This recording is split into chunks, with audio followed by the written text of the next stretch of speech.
Finally. We're live. Woohoo! Right. So this is just a little bit of build up before then. We've been talking for like 15, 20 minutes thinking that we were live. The video had a countdown and everything. Meanwhile, we're not live. We've been just talking. Okay. Well, it's because we haven't done this in like 2 years or something. So okay, and StreamYard have messed with the buttons. So that's my excuse anyway. Oh my god, that's so funny. Right. Well, so we start again. Happy New Year. Happy New Year, bro. How you been, man? What's been happening? A slow start to the year, which has been good. Very consistent at the gym and the usual XYZ. Very jealous that it's like 40 degrees where you are at the moment. So yeah, look, it's like the weather. It's been up and down. Like 40 is too hot. Like today was actually 40. It was 40 today. Yeah, and it was like oppressive. It was like oppressive. Like you can't go out of the house. Like for me, my cutoff is 36. I can still function and I can go out and I can do stuff. But 40, yeah, it's getting too much. But yeah, it's good. Yeah, so everyone up here mistakes me. 1 degree or 2 degree. Oh yeah, it's like 1 or 2 at the moment. No snow, which is good. Everyone up here mistakes me for being Australian first. Really? Then they say New Zealand, and I say no. And I'm the third spot, and they eventually get South Africa, right? And they're all asking me because they all want to go over for a holiday and stuff, and they're coming over in February, and I'm like, I'm sitting at the weights section, and I point to the 40 to 50s, and I say, that's what you're going into. You realize that, right? Africa is more along to the late 30s. Australia is over. They can't fathom the fact that they're going to be roasting and not. So talk about an experience. Yeah, that's full on, man. We're sort of having a chat. I mean, it's funny. Like we were always talking about jumping on and doing a stream. And it's good that we could finally get together and do it. So this was all in the prelim live show that we had by ourselves. We were saying it's taken about 8 months, I think, of talking about it before we finally done it. And he got me out of bed at 9 a.m. today to do this on a Sunday. So I'm pretty... That's funny. Like we've got to, I don't know how we're going to do it, but we've got to have it. We've got to do a time where we can both have a drink. So maybe it'll have to be early morning for you, maybe. Yeah, on a Monday. Before going to work, before work, exactly. Yeah, I'll knock down some whiskeys or something. That'd be hilarious. So how was let's have a chat about some watches, because that's what we love. That's what we talk about. I'm keen to talk about guitars too, if it's your wheelhouse. But I'm not going to. 100%. I don't want to. I don't want to put people to sleep. No. It's actually my son's wheelhouse. I've been getting into guitars because he's a mad guitarist. So you can show some of your stuff. I'll show some stuff that we picked up this year. Well, the nice thing is I don't even have to move. I just have to turn around and you can see. Yeah. So on the one side, this is a Gibson LOO, which is a sort of medium-sized body, and next to it, this is a very special pickup I found by complete accident. It's called an 028 from Martin. It looks like, but the thing is, it looks like just a cheapo Spanish guitar, right? It looks like a guitar you pick up in a corner store. Yeah. The long and short history is that I think Martin guitars, they've been around for about 4 generations, I think, or 5 generations. It's a family-owned business. They always have been. It's one of the oldest all-American family-owned businesses. Yeah. And when the original Chris Martin started in 1833, the biggest guitar that he ever made in his lifetime was this, the 028. And it's a tiny, I mean, it probably looks pretty big from a distance, but it's a tiny guitar. It was the first concert-sized guitar. So before then, you had parlor guitars, which were even smaller, and they were played in a tiny little side room. This was the first time that you had a guitar that was made for a stage that could be performed with. One of the earliest steel strings, especially, because up until this point, nylon strings were the jam. Sorry, what year was this? This design is about 1860. That's where it started, give or take. Okay. And it lasted and was still in production until about the 1930s, give or take, around about there. This Gibson started about 1933 and lasted, well, it still lasts now, but 1933 to 1936 was the heyday for them. Okay. So this is a reproduction. They're both reproductions. They're not genuine articles. They probably cost 3 times the price. But this little 028, very special. This is a reproduction of the original one. They made, over the course of 10 years, they made about 700 of them. Right.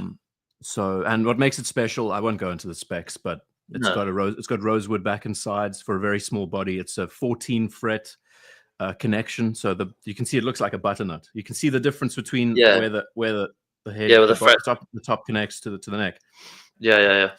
And it's also got a slotted headstock. If I move the microphone away, you can see in the top corner there. Okay.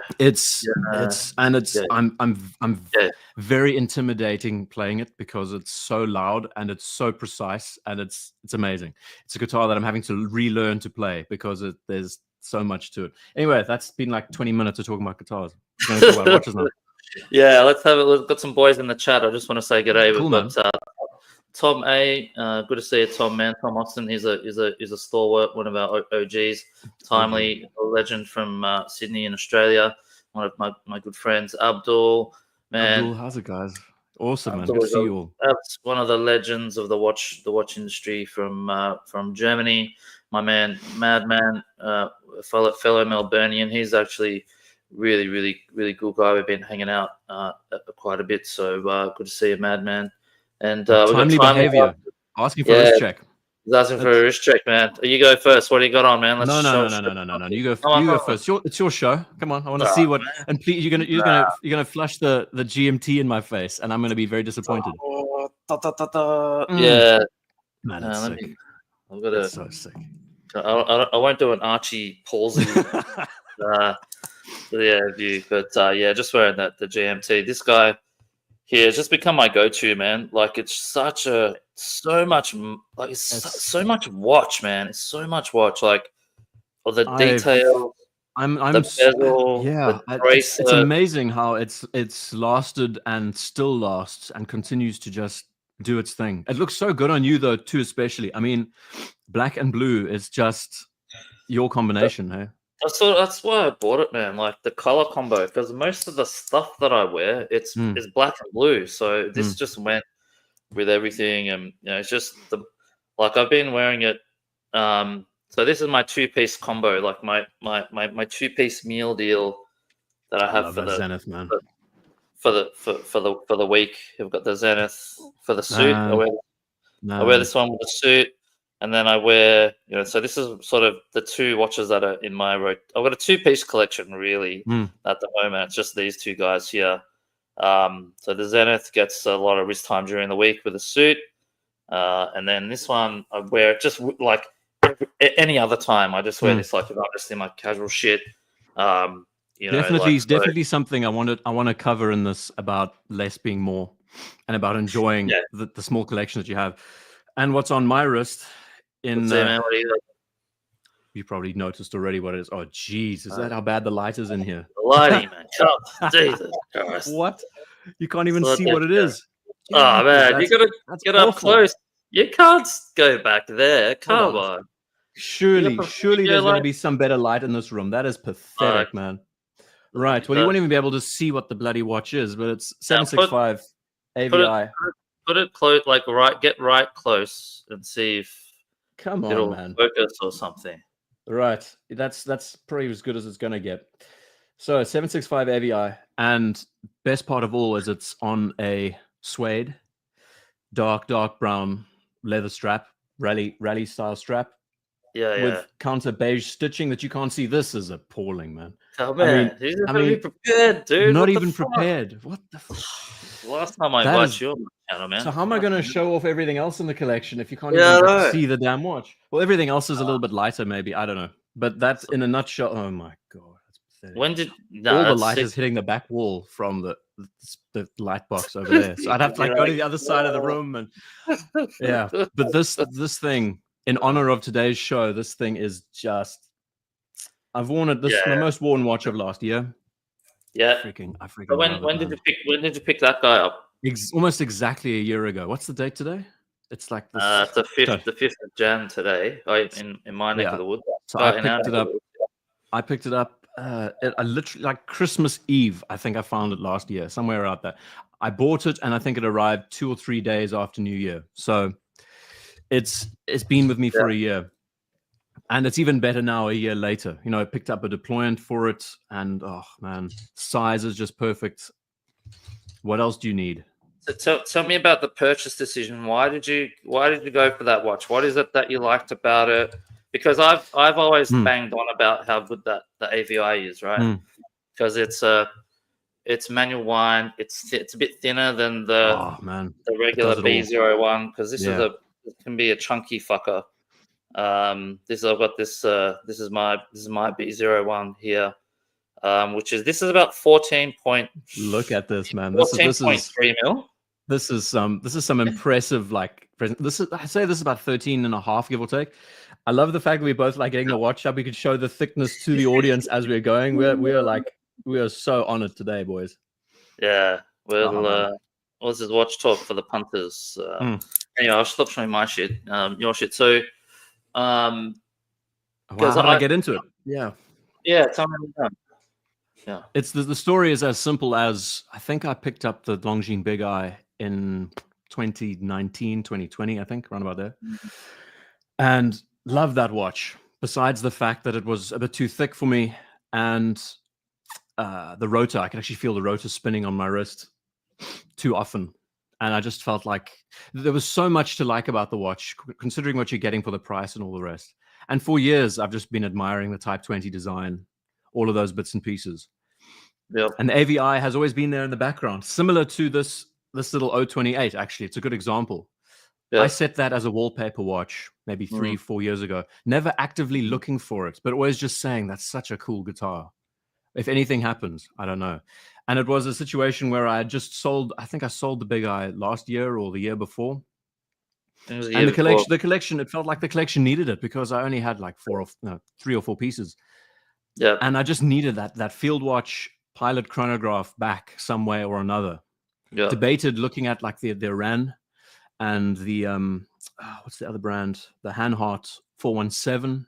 I've been looking at Zinn. I think it's the 317. What's the Zinn chronograph? I can't remember the name of it. Maybe it's a 317. 356. Yeah. See, there's fucking heaps. The 903, so many of them. The Navitimer one. Yeah. So debating all of that and just stumbling on this pre-owned, and I said, do it. And this was after the Zenith pickup too, so it was just it just worked in tandem beautifully. So have you got the Zenith handy? Can you show the punters the Zenith? Yeah. This thing, as you were saying, daily wearers. When it comes to weekly wearers, between the A384 and this 765, I mean, what else do you really need? Yeah. Oh man, I love this watch. Can you put them side by side so we can see the size difference? The K shape. Man. Sorry about that. Sorry about the shitty lighting, guys. That's just how it goes on a day like today. So this one isn't running, but you get a general. Am I going to get there? I don't know. But you get an idea. So 37 versus 41. Put them right next to each other. If I can. Because I always feel like. Points. So you got one is I'm gonna say the AVI is like 41 mil. 41. Of course, I can't see my hand. I can't see myself because I'm holding it right up to the camera. I can't see where my hands are exactly. Yeah, so you can see the size. You can get a feeling for the scale and the size difference of the pieces there. But you've got.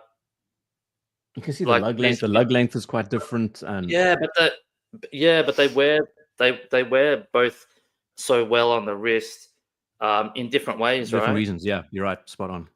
Yeah. Oh man, this little Zenith is just. I'm in that stage now where I have a pretty small collection, and I'm thinking to myself, what else do you really need when you have X, Y, Z, and all those boxes are kind of checked. This little guy. I mean, on this Epsom calf leather, I think I've got about 2 spares of this, and on a deployant, and man, it's Zenith is just Zenith, both Zenith and Breitling. If I could just do videos on these 2 brands, I would. But as you know, it's not the brands that people look at the most. But the A384. Yeah. it was funny how someone had a comment or someone had a question. I think I was watching some live stream the other day, and the question was, if you were in the wild and you saw someone wearing a watch, and they were a watch enthusiast, like you could tell they were a watch enthusiast, like what watch would it be? Like what brand watch would it be? And I thought to myself, I thought of you straight away. I thought Zenith on a freaking 2-piece NATO with a deployant clasp. Yeah, I've been that idea. I mean, the NATOs are now like on Omegas and stuff. I think just if I had to, this is the joke. If you go to a watch meetup and it's full of Lungers and FP Journes and Rejepis and every other brand you can think of under the sun, and you wear this on a red strap deployant, I think the majority of the room would be like, I want to try that on.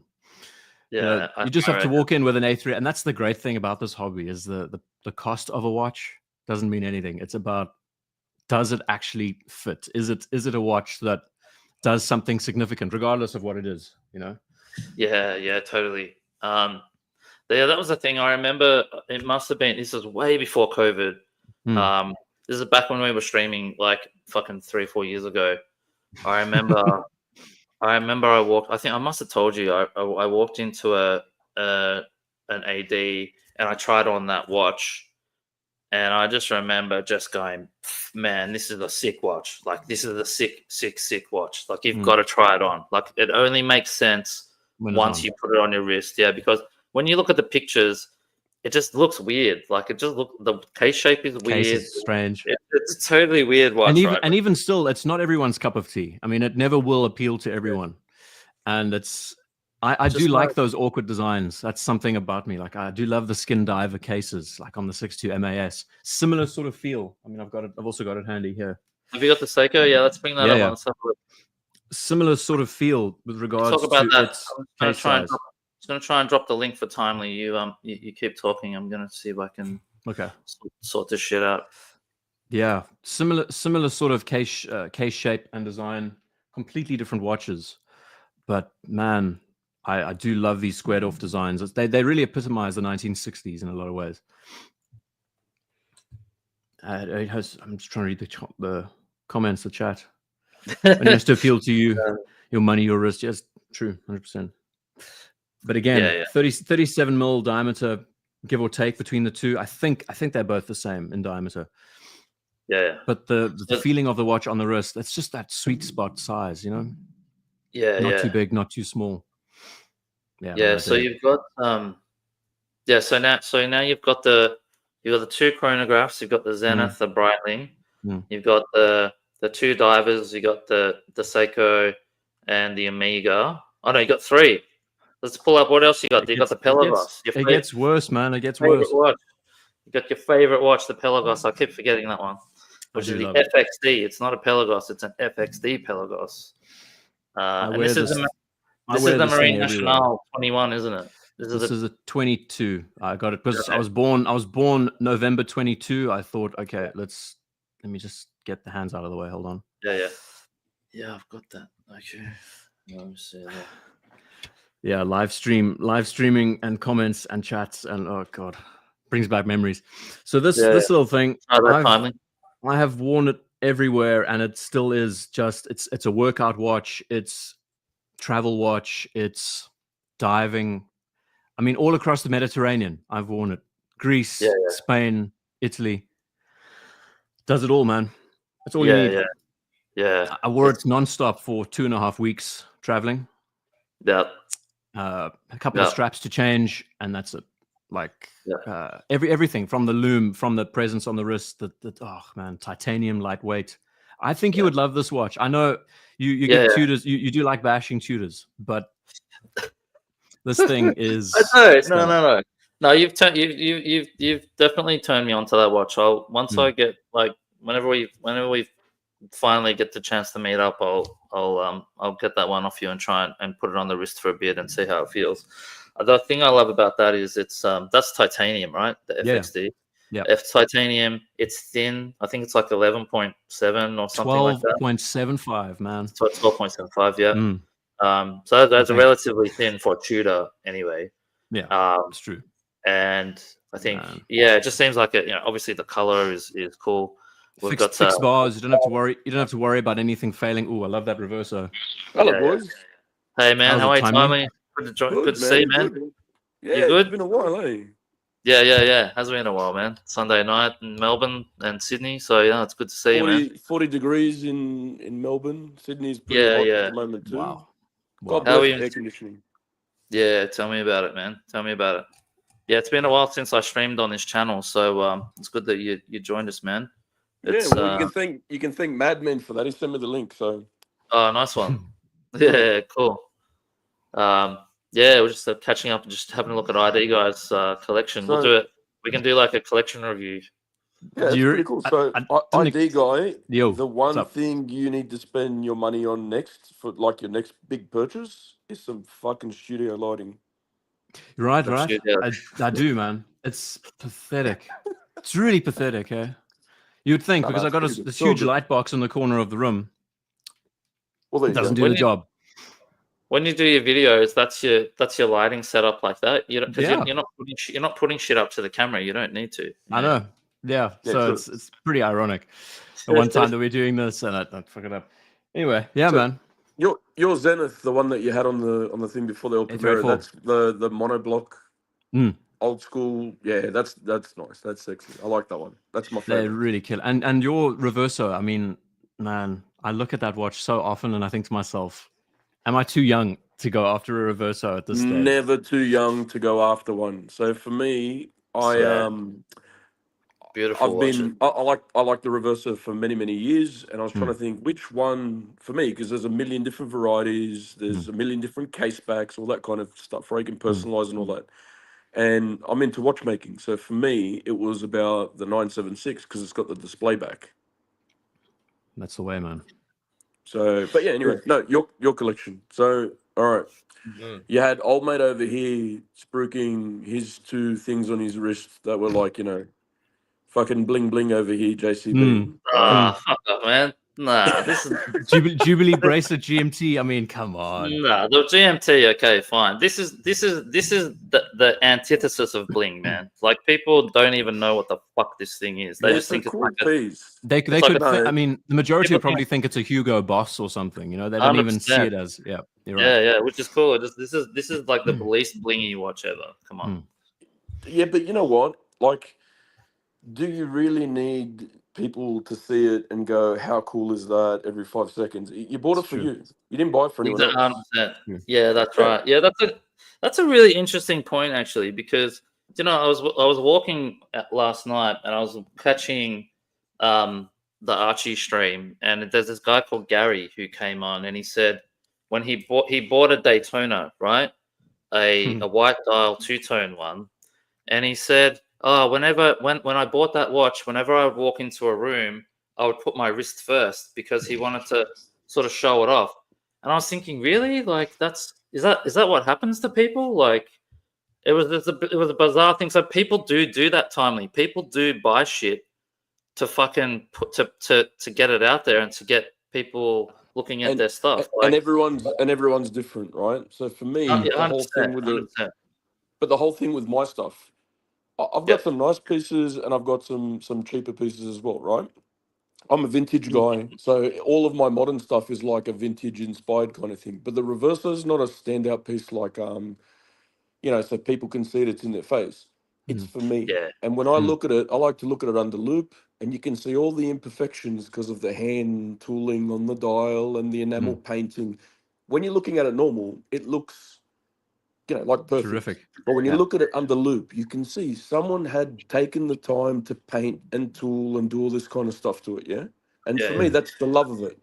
Yeah, 100%, totally, man. Well, that's the thing. You don't buy Zenith to show it off and for people to compliment you. You know what I mean? You buy like this is like JLC, Zenith, and then independents like Breguet. That's the stuff that we buy for us. We like watch enthusiasts. You know what I mean? That's the stuff that because we know it's sick, and generally it's cheap, so we can get good deals on the shit.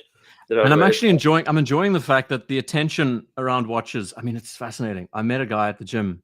His job is Instagram, and he's got like 7.5 million followers and all the rest, and he knows the game, and he heard that I'm into watches too. We started talking, and of course he knows all the big names. He knows Patek Philippe, Audemars, Rolex, whatever. And we were able to discuss the trend on going after these watches like they were, 2-3 years ago, where everyone was going mad for the next big watch and to show it off and to have social media presence and all of that. That has died down substantially over the last year and a bit. Yeah. People aren't that driven like they were 2-3 years ago. That the flexing stage seems to have backed off quite a bit. So it's nice for us at least. But even with that in mind as well, right? So I've gone on a bit of a curve in I guess my own journey sort of thing, and it's more along the lines of, at first I was really, when you first kick off, the beauty, the passion, you're in love, how good is this? And then you start to listen to people, and then it's like, you're buying what people like, right? What's trending and stuff. But eventually you find your own way, you figure out what it is that you like. And now everything that I own, right? Like I said to you before, it's your wrist, it's your money, it's your watch, right? That's it. I don't give a shit for anyone else, what they think. This is for me. This is my money. This is my personality. Yeah. This is my thing, what I like. So fuck it. That's it. Yep. So IDGuy, so we're getting back to the collection. So you got a couple of chronos, you got a couple of divers. Yeah. I know you've picked up a big piece for your 30th. Last year as well, which was it last year? I think it was it wasn't. No, it wasn't. It was the year before. Yeah. It was the year before. Yeah. It's fucked. For time for last year's flown. It flies, man. Yeah. So I said to myself, I don't want a Rolex to show off that I have a Rolex, and this has always been one of my favorites. I think it epitomizes the perpetual, the original Oyster Perpetual design. What's the reference on that one? The 124270. So it's 36 mil. 36, yeah. It's the modern version of the 36. It's the original size. It's so flipping good, man. Oh my! Yeah. And I've been wearing this a lot. It's one of those. It's my weekender, grab and go. Don't think about it. This clasp has got scratches all over it. I love it. And it's all how easy is it just to grab, go, wear it? You can go anywhere with it. You don't have to worry about it. Yeah. And it's I've been looking a lot, thinking, do I want a GMT? Is that the next area I want to go down? Do I want a Daytona down the line? Is that the next area I want to travel to? But then saying to myself, if I ever get to own one Rolex, just wear the simplest, the most basic. Man, it's good. They just nail it. I went for the Explorer as well. I got the 214270, the Mark 1. The 39, yeah. Yeah, the first of the 39. But again, I wear it, enjoy it. If it gets scratched, whatever, it's a tool watch. I don't care. And man, JCB, I know these watches put you to sleep. Is it even running? Yeah, it is. Is this the time? It is. Yeah, but Scotch puts him to sleep too. We've had drinkies online and he's fucking passed out too. So you're kidding? See, me, wine puts me to sleep. I think I nodded off once, yeah. Okay. Look,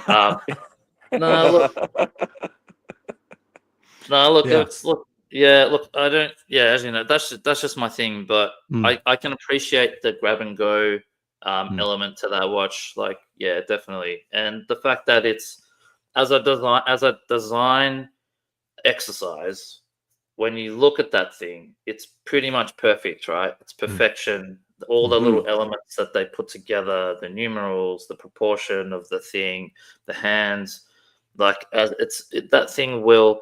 In 5,000 years' time, when it's dug up from in an archaeological site, can you imagine? Can you imagine when humanity is now a thing of the past, and you've got like robots running the world?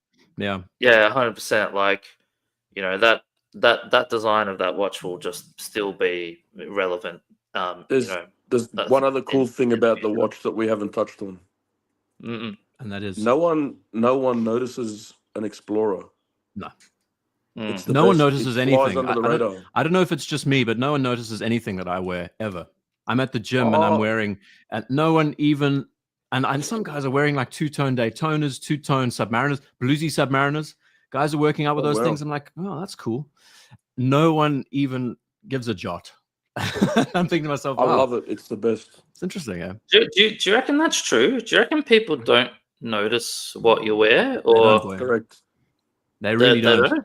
No. Okay. Or if they notice how it. would you know though? Because they wouldn't say anything. Like, what would you? How would you know? Would you have to bust them, like looking at your wrist or something? Because maybe they notice it, but they don't say anything to you about it. Do you know what I mean? Maybe they're just doing what we do, which is those little casual sideways glances and sort of. I'm one of those. I'm one of those guys that will go up easy. to someone and say, "That's a really cool reference, X, Y, Z," and they're like, "Whoa," you know? Kind of deal. Really? Yeah. I always do. Man. Always do. I did that once to a guy. He was wearing a Panda Daytona in an airport, right? Boom. Man, he fucking started. He picked up his shit and he ran. Well, I called the reference out on someone, but it was a vintage watch. It was a vintage Omega, and I said to him, it was a Constellation. It was a C shape, and I said, "Man, that's a pretty cool 168056 you got." And he's like, "How the fuck did you know the reference?" Because I'm that cool. Yeah. Scary. Fuck, that's scary, pulling out a vintage reference. That's next level shit, man. That's got a caliber 1011 in it, doesn't it? He's like, I don't know. He's like, it's an Omega. What are you talking about? Yeah, I think it's an Omega. It could be a Rolex. I can't even read the dial, but yeah, you get the gist. And then I've talked about everything. Last but not least is Old Faithful, and this little guy. Oh my gosh, can't see it, but I mean, hang on, you get the hold gist. it there because I'm on the phone. So let me just zoom in a little bit too. Oh yeah, we got it. This was the first watch I ever actively saw being released at Basel World, and I said, "Got to get that." And that was 2017-ish. I had the pleasure of playing with an original one, to be honest. Wow, nice, man. And what was the reference? Was it a -1 or -4 or dash? To be honest, because it wasn't mine, I can't fucking remember. Did it have a lollipop hand, or what was the what was the second hand? Lollipop hand. But the bezel insert was completely faked, and I had to find a replacement for the guy, and that was like fucking 3 months of looking. But man.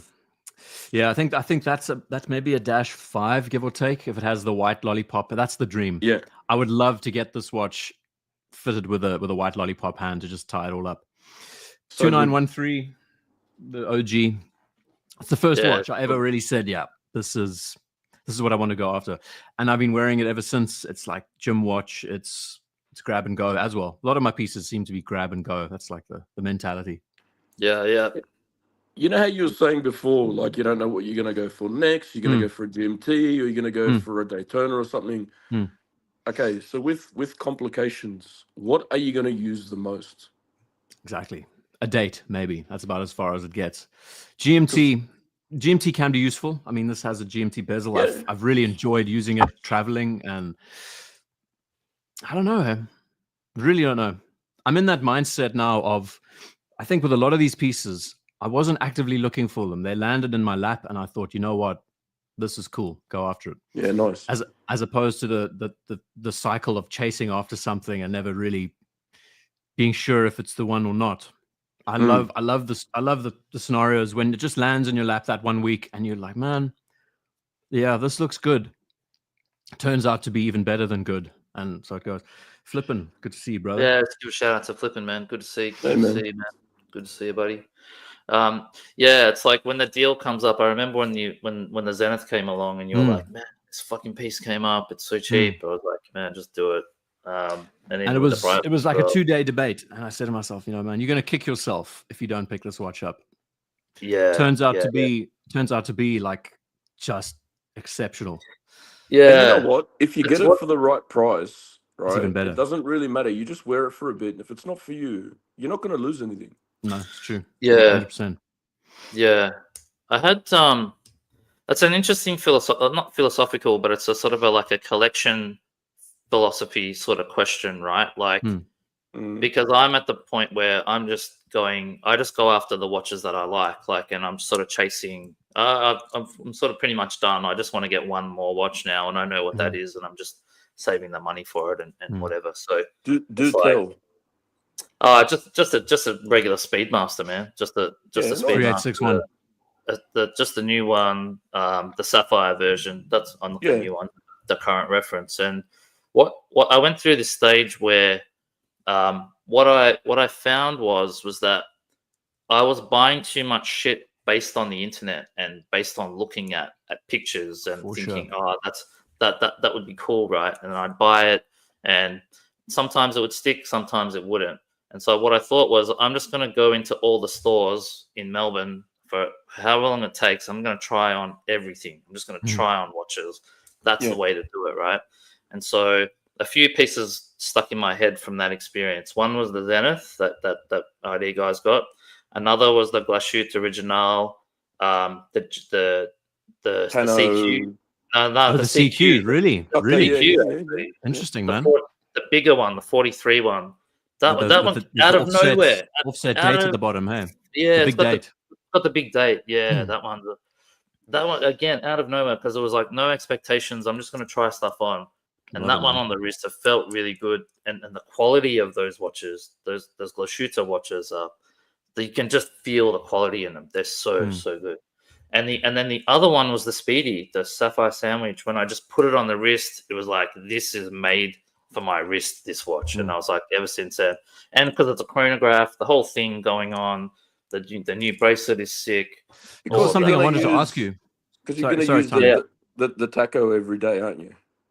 I don't care about the taco. It doesn't, but it looks cool though.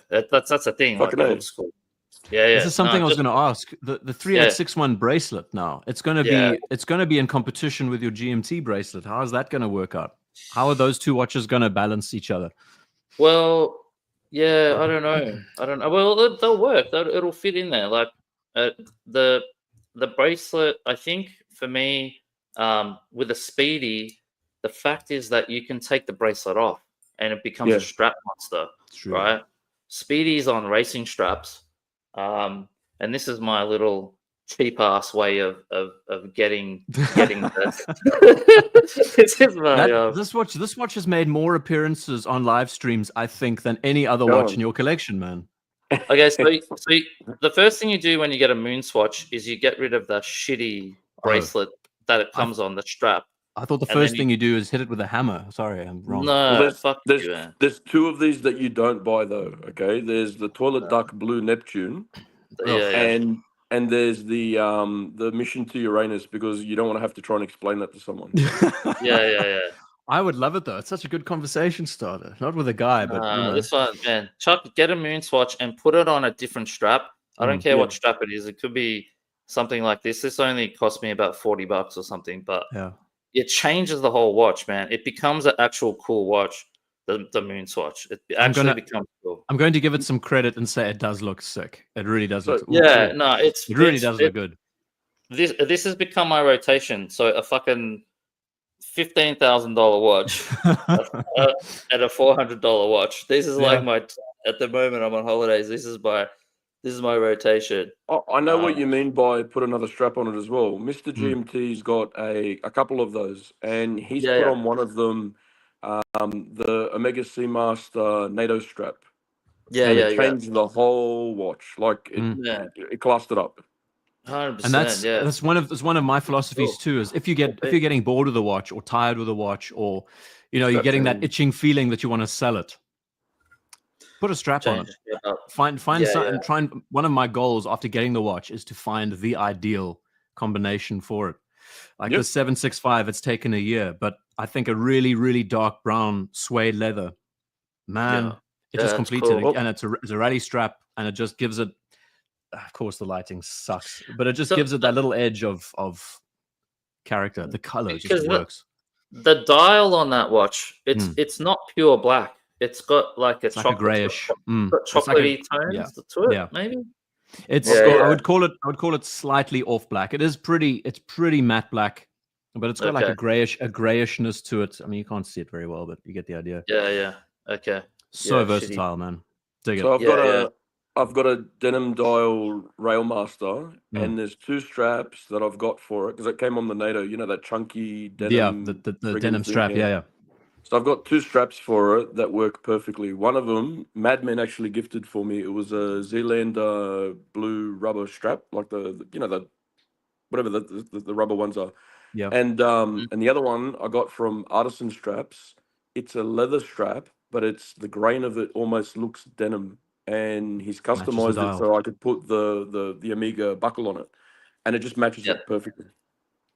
Yeah, it's amazing cool. what a strap will do. Yeah, it is amazing. And this for me is I remember seeing Mr. Porter, I think it was, or A Collected Man or something. It was on Google.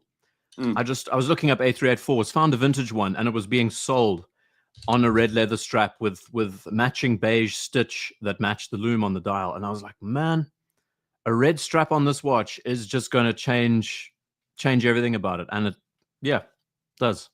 And if you ever go on, what is it, Shark Tank or whatever the show is, O'Leary's going to love you. Kevin O'Leary's going to love me, boy. Yeah. He'll want my business before I even enter the room. Yeah. So it's super. How good does this look? Let me just see if I can share this one with you. Look at this, man. On these Speedies on these brown racing straps. That's all you need, man. Fuck, man. They just look so cool. My friend's got a first Amiga in space, and he's played around with a few straps, and it doesn't matter what he's putting on. It looks so good. Looks amazing. Yep. That one there by bands are bands, and you can see there's a touch of red there on the sides. I like the thinking. This one here? Yeah. Yeah. Man, that watch on a red strap would look killer too. It's actually disgusting. It's disgusting how the combinations work. Hey, you can do so much with these pieces. Contrast. But that's it, man. Of all the watches I've seen, I think the Speedy. I don't know how it does it. I don't know why it does it, but it's the strap. It is the strap monster for watches. And it's a weird thing because it's a chronograph, right? It's so busy. You would think, how the hell does it work? But it just that's one thing we can really admire about this watch is the fact that it has made the chronograph such a household name for so many. I mean, you meet guys who don't know a thing about watches. They generally don't even know the name of the brand of the watch that they're wearing, but they're wearing a Speedmaster and they say it's the space watch. And it's it's a bloody good chronograph. And look at that on a Bond NATO, how good that looks as well. Like, fuck. And it's got a pretty cool history even before they were using it in space too. So originally, the way it all sort of worked out in a nutshell, you had SSIH, you had Lemania, Amiga, and Tissot joined forces.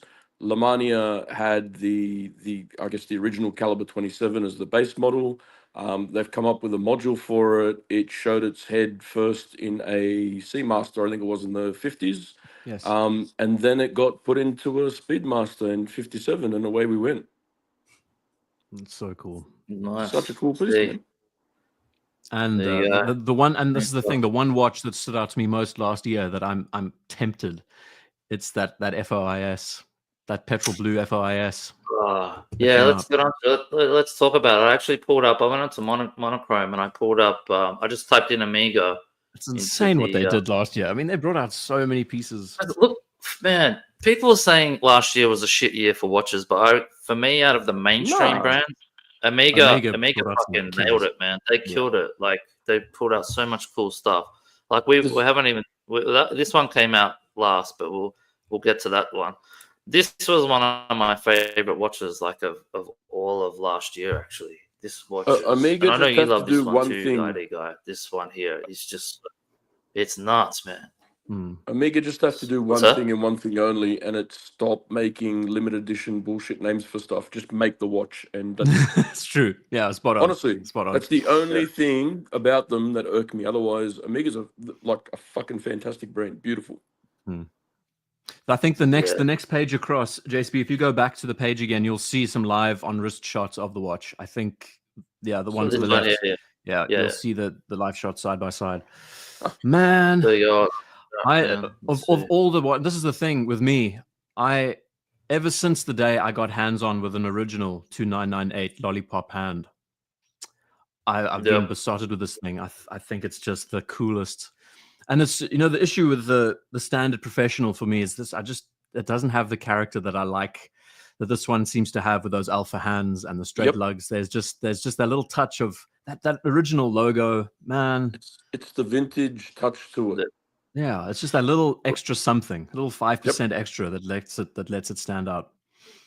I love on this one how they match how they've matched the stitching to the loom color. Man, that's so cool. They've got a very dark brown strap too, same with a matching stitch.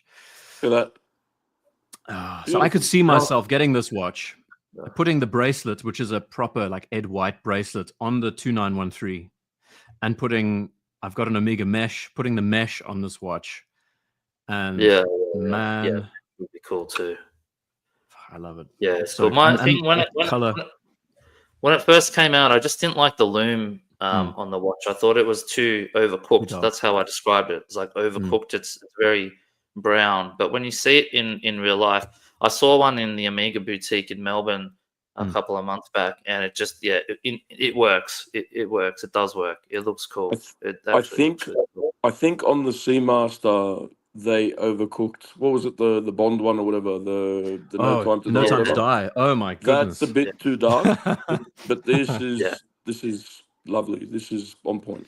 And what the weirdest thing though, when you see this next to the Ed White, I know we're talking about completely different animals here, but the Ed White looks so generic next to this thing, which is a laugh, considering that it's like 3 times the price. 3 times the price, 100%, yeah. Just for the 3-to-1 movement. I mean, but I haven't had hands-on with an Ed White yet. I really want to, because I'm trying to figure out how do you justify the 2.5 times price of the Ed White compared to the Sapphire Sandwich. You know what I mean? Like, I feel like the Sapphire gets you 90% of the way there. Obviously, there's some very subtle differences, and the movement is the main thing in the 321, right? You're getting the 3861. Yeah, the 3861 is a beautiful looking movement too. So it's like, I get hand finishing and all the rest. It's for the purists. That's all it is. They want the 321, but at the same time, for the cost of an Ed White, you could probably pick up an original 321 in a 60s, 70s speedy. And I know there's servicing costs because you got to get it perfect, and I know that there'll probably be some scratches and whatever, but you can have an original. Yeah, totally. But I feel like for the money, man, I would be getting this one over the Ed White for sure. Yeah, so my friend's got it and he loves it. He hasn't looked back. Yeah, he got this one, the latest one. Yeah. Because the original FOIS that came out like whenever it was 10 years ago or 15 years ago or whatever, I think it was like a 39 mil, but it was still like 14.5 thick. It was way too thick. The proportions just weren't right. But on this one, it's the whole deal has changed. It's like, I'm just gonna stop my camera and brush my hair because this little antenna is pissing me off to no end. Be back in a sec. It's so funny. It's hilarious. We got Bruce G joining us as well. Hey Bruce, it's good to see you, man. Thanks for joining us as well. Thank you very much. Are you an Omega guy, Timely? Do you like it? You've got the Railmaster, I know that. I'm an Omega guy. I've had a hell of a lot of Omega in my time, mostly vintage. I'll say the oldest one that I've had was a 1950 Seamaster. It was an unbranded Seamaster as well. So it had the 351 bumper in it. It was a really cool piece.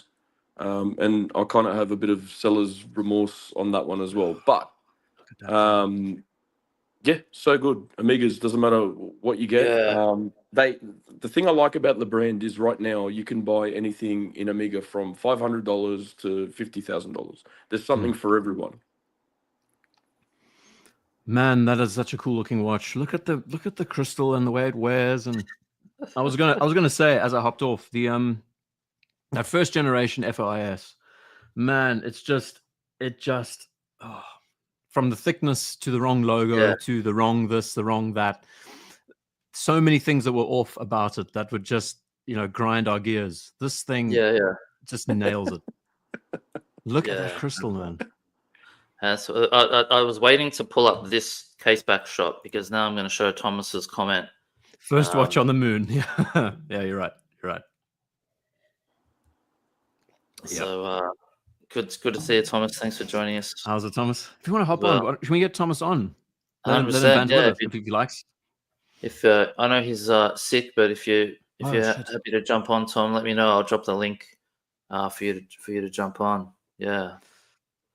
But man, this to me, this is the one watch. But then I think to myself, what does it do that my Breitling and my Zenith don't do? And it's like, man, That's the debate now. It's the really nitpicking debate of it's aesthetics though. It's not what does it do that they don't. They all do the same shit. It's just what do you want in your collection? What gets you going? What turns your motor over? And if this is one of them, I mean, hey, so well, don't justify it too much. That's what I was getting at before about the lightning bolt. You know, when you put something on and the lightning hits you, and you're like, man, I've got to have this watch. That's what it was like for me. It's like, yeah, I've already got 2 chronographs. Like, do I need another one? No, of course I don't. Do I even need another watch? You're trying to say you got hit by a Milgauss secondhand, did you? Milgauss, no. You know, have you seen, I think it's The Godfather Part 2, when Michael Corleone, he's walking through Italy with his bodyguards, and then he sees that chick, and he's like, the lightning bolt. You know what I mean? It's part 1. It's the first. It was a part 1? Yeah, it's part 1. That's right. Yeah, And then she gets blown up in the. I watched the films. I watched the films recently. They were killer, man. So good. Yeah, you watched them. Yeah, I watched 1 and 2. And they both got hit by a lightning bolt. Then, like 1 was good, 2 was good, and then 3 was like. I never watched 3. I've deliberately said to myself, "Don't waste your time." After watching 2, it's like, how much better can I get? You know, and 3 is a train wreck. Yeah, totally. Yeah, it was pretty. So his lightning bolt was metaphoric, and hers was literal. Pretty much. Yeah. She got blown up in the car. So gnarly, that film, man. Everyone's talking about film. For me, one of the worst films is Die Hard, because at the end we don't just lose a Cartier, we lose a Rolex as well. It's disgusting. If you guys remember, so Hans Gruber's holding on to the McLean's wife. The wife. He releases the strap. Oh man! Yeah. Just remembered now. Yeah, the gift that the company gave it to her. That's so funny. But then to top it all off, when Die Hard 2 came out, it was all Tag Heuer product placement. Yeah. It was even more. Talk about dropping the ball. Yeah, Timothy Dalton era of watches. I remember when that came out, I was like, man, what's going on with all this? What's going on with all these goddamn Tag Heuers now, man? Funny though. Okay, can I just say this, right? Anyone who thinks Tag Heuer is a dead brand has got absolute rocks in their heads, right? Because I was walking down Collins Street in Melbourne the other day by IDGuy. That's sort of the main watch, sort of, the watch street in Melbourne. All the big watch brands are there, right? It's the boutique street pretty much for everything, whether it be watches or clothes or whatever. Yeah. Okay. So it's like the Bond Street.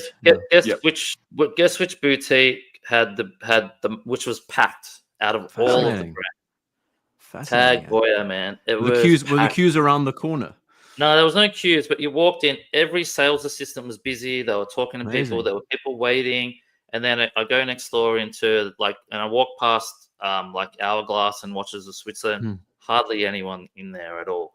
I think it's something like Tag Heuer still. It's just that brand that, like, as enthusiasts, we think it's just whatever. But I think your average punters who are just out there buying a watch, that's what they go for, you know. But you know what it is? You know what it is now, especially. I feel very depressed that I'm from the generation from the 90s where Formula One was the tits.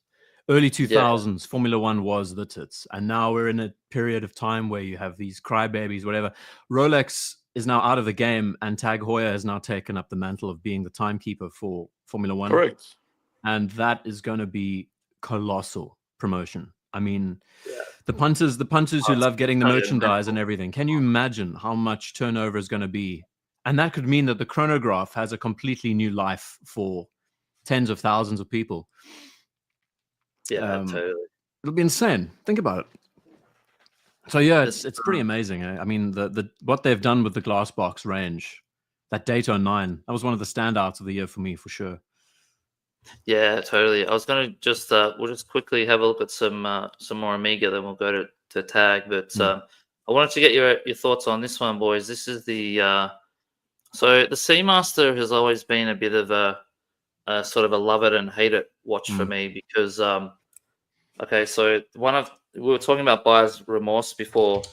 timely, and Yeah. I had you got a 42 mil. Hey, you got the 300 once upon a time. Well, I'll show you. The first one that I actually got was this guy here. I'll show just super quickly. Let me pull this up. This watch. This is my first Amiga that I bought, actually, the 2254. Oh, nice, man. Man, this watch, and it was such a great wearing watch. This is 11.5 millimeters thick. Man. Okay. Pre-bond, beautiful. 41.5 mil across. It's just a perfect wearing watch. It's just such a great watch, man. And I had it. The thing that I wanted a I wanted a watch that was a little bit more dressy, and this one is just slightly a bit more on the tool watch 100%. vibe. Yeah, because and this was when I realized that applied indices, they make a big deal on a watch. Yep. This watch doesn't have applied indices, and I was like, if it doesn't have applied indices, in my head now, I'm like, it's just not like it doesn't hit that luxury tick box for me. So anyway, so I got that one, and then we have to get you a Planet Ocean. Then a Planet Ocean would have been the perfect alternative after that. Hey? Well, the Planet Ocean is double the thickness, man. Nearly. It's not double. It's not double. But so it's a Planet Ocean. Monkey though. Yeah. They go. This was 11.5. Planet Oceans go up to some ridiculous shit. Yeah, like 17 or something stupid. I know. Yeah, crazy. Like 15, 16, and then the chronograph is like, I think it's like 19 or something, right? Anyway, it's ridiculous. Yeah. So then we have, and then I got the Seamaster. Yeah. Huh?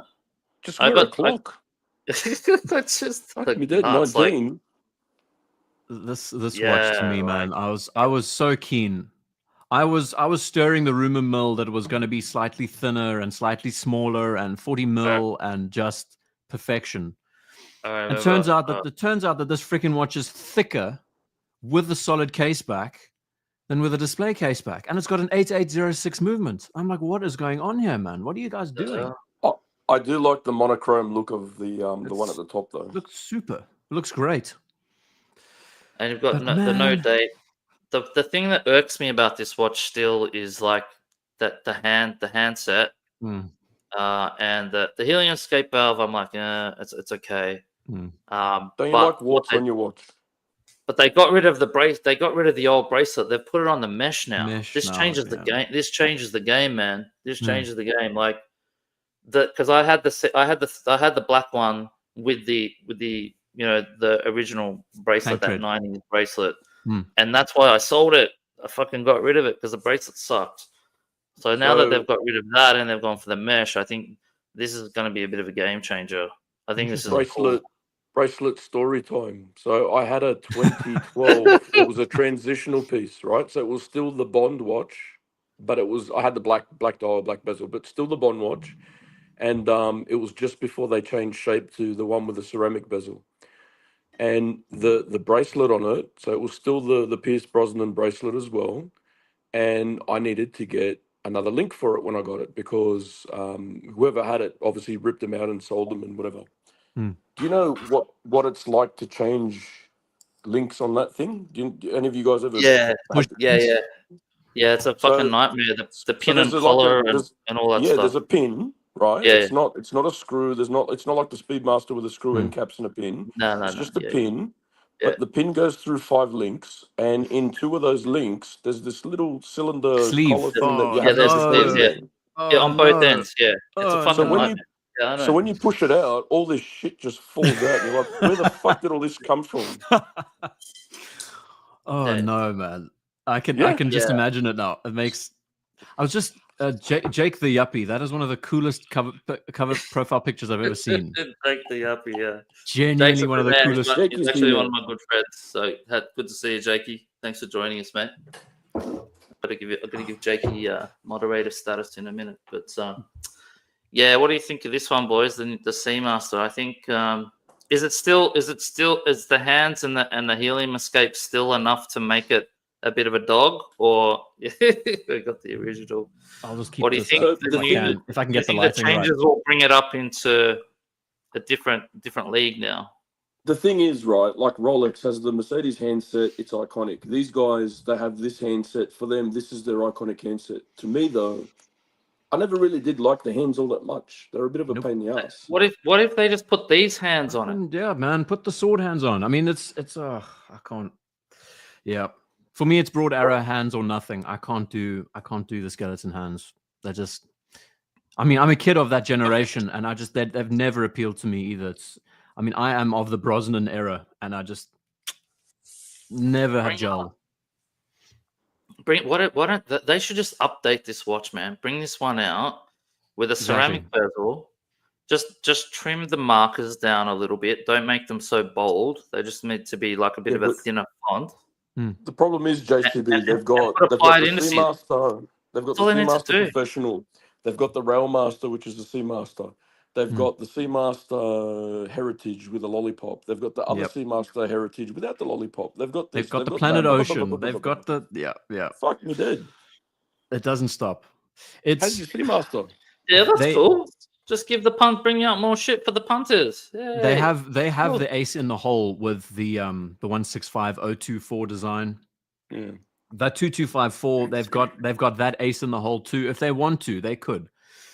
But obviously they're trying to establish it's a joke to say that they're in competition with a brand like Tudor at this point with regards to popularity and stuff. I mean, the Seamaster is so popular. And the Black Bay.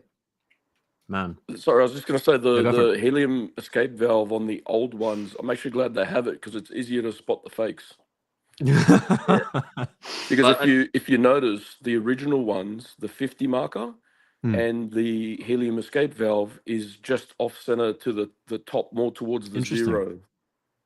Whereas the fakes, it's right in the middle. What's cool about the helium escape valve on this one, you can see it in this photo here. It's not in your face. Well, it's actually not like that. It's not a conical shape. Yeah. It's actually more like a standard crown. Okay, it's just a round thing. So it looks so much better on this one. It's a bit more low profile as well.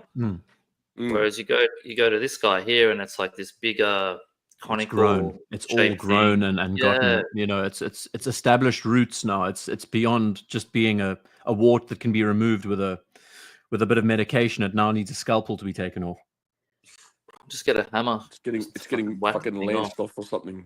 Exactly. And I don't know what the hell is with this watch. This one here is just I don't get this one. They're trying to make a Yachtmaster, but not my jam. So there's a lot to like, but man, the fact that they've made it thicker, even with a solid case back, I will not understand.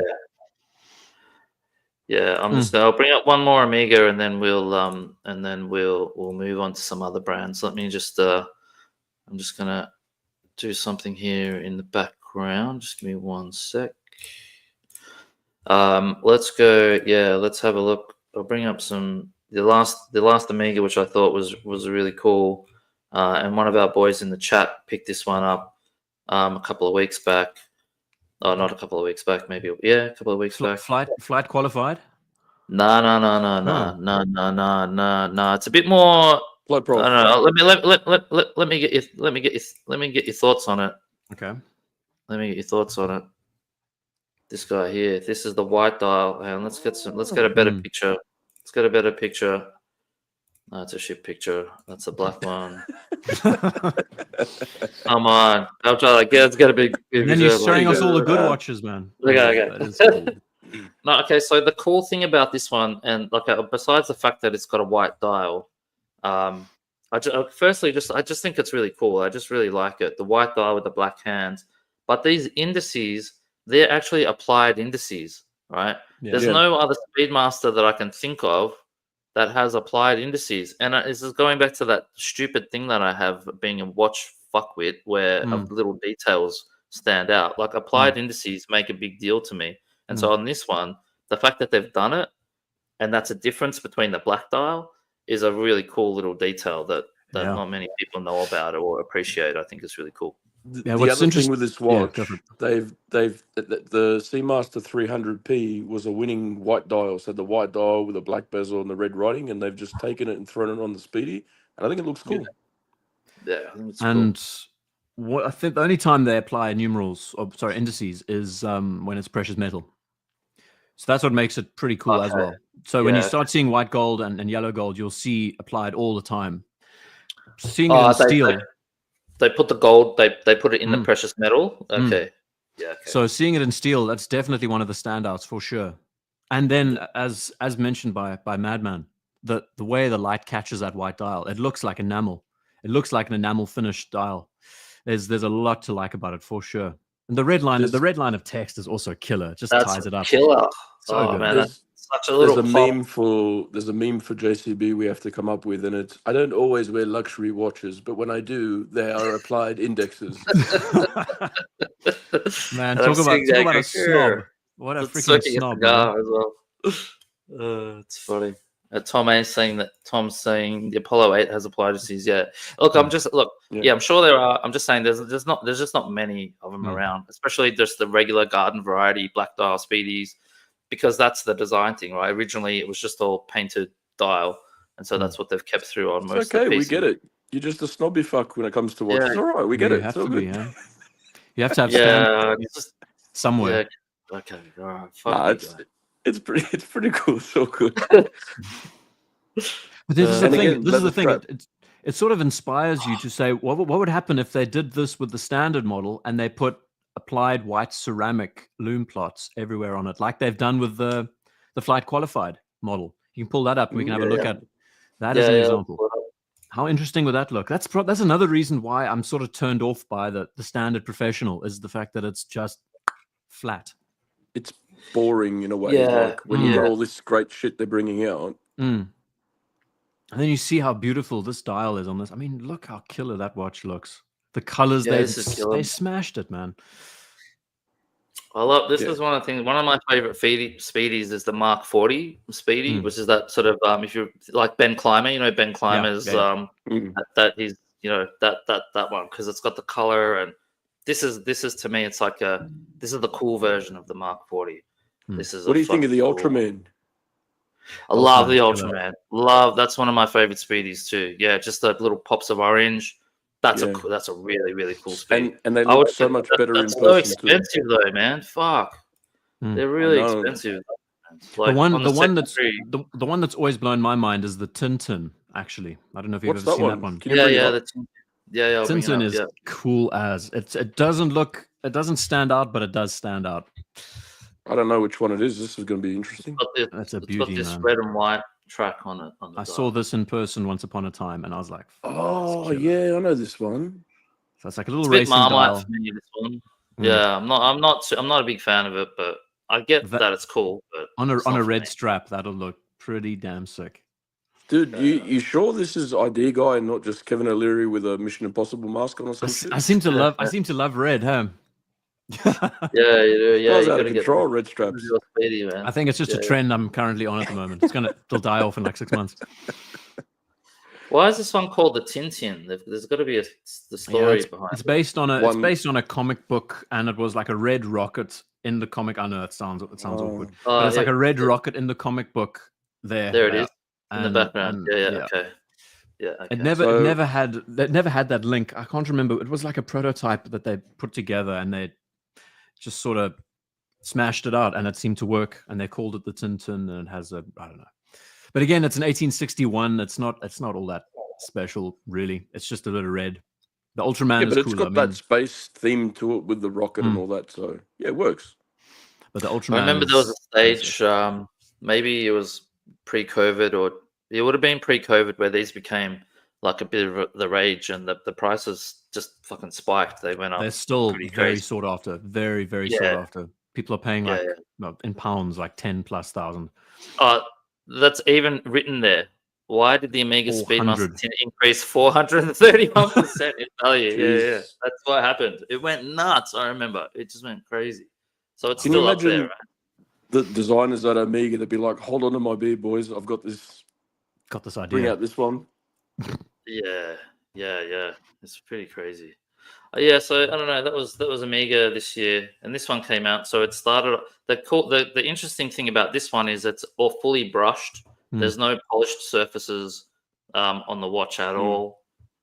It started off as being, I think it was made just for pilots, but then somehow a leaked image came out, and then I think I'm not sure if they were going to make us. They were going to make it. They're trying to dump. They're trying to dump the 14.5 mil coaxial case. I think that watch has lived. Okay. It's well and it's the Clooney case. You know, that it's well and truly outstayed its welcome at this stage. I think they're just trying to get rid of it as soon as possible. So they put a new dial on it.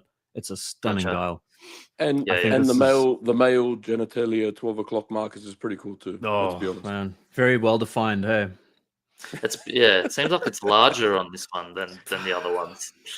It's implying something. It's just something that I've never been a fan of with Speedies 2. I always get that vibe of, you know, cock and balls. I don't really want that at the top of my dial. Yeah. This one's got some applied blocks on it. You can see there. So this is what I want to say. Imagine how cool this would look on a standard professional, having some applied. So I think it's ceramic. Looks killer. Yeah, fuck yeah. Yeah, that's cool. It's very cool.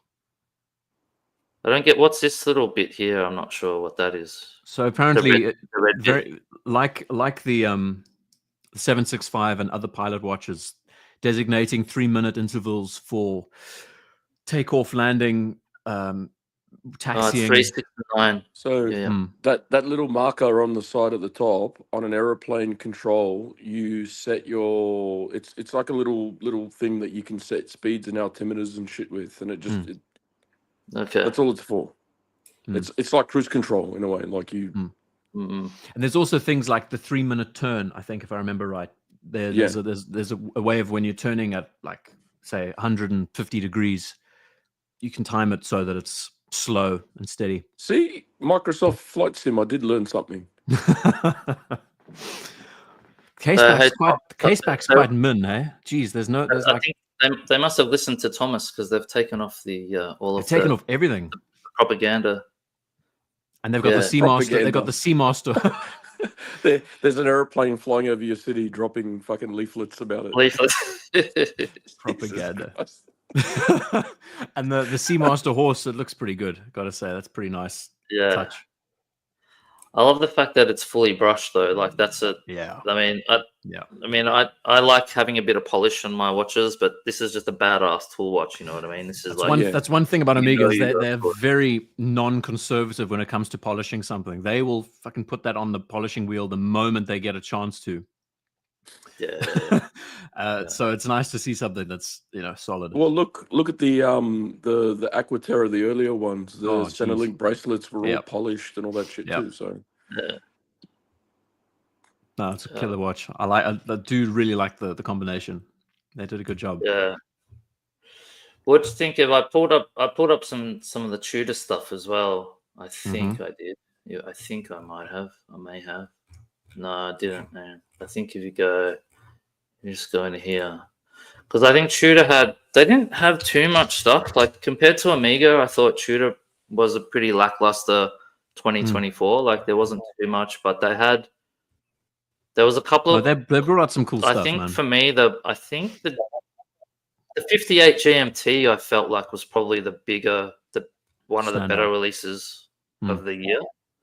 And then this monochrome one was kind of cool too. I know it's boring, but there's something cool about just having a monochrome black watch on a Jubilee that sort of gives me some sort of early Submariner vibes or something. It does. Feel like that's 100%. That's what they were going for, yeah. Maybe you would know what's like the reference they would be going for with this. Maybe 7926, I think, if my memory serves. This was right before they switched to the 7928 with the more Submariner, the Crown Guards and all the rest. Yeah, it's cool. I just so wish that Snowflake hand. I know it's their language now, but they could do so much if they adopted the 80s handset that they had on their models, where it was just a solid round disc instead of a Snowflake hand. Man, it looks good. So you did a video recently where you were saying one of the reasons you sold your Black Bay was a 54, right? 54, yeah. So you had the 54. I think you weren't gelling with the Snowflake hand because it's all sorts of things. Yeah. But there's a few things. One of those was when you looked at the original, because it had the more pencil hands. I love it. And I think you felt like from a design perspective that worked better than the Snowflake. Yeah, there's the nice thing about that variant. I mean, I guess it all boils down to, I mean, when I look at my original Seamaster, I love the fact that it's virtually 1-to-1 like the original.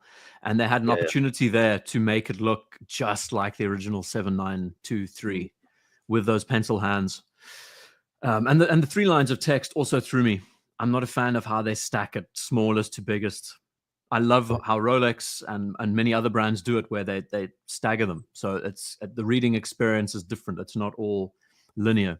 This is a much better direction they're going now with the master chronometer, 2 lines of text. It looks far neater.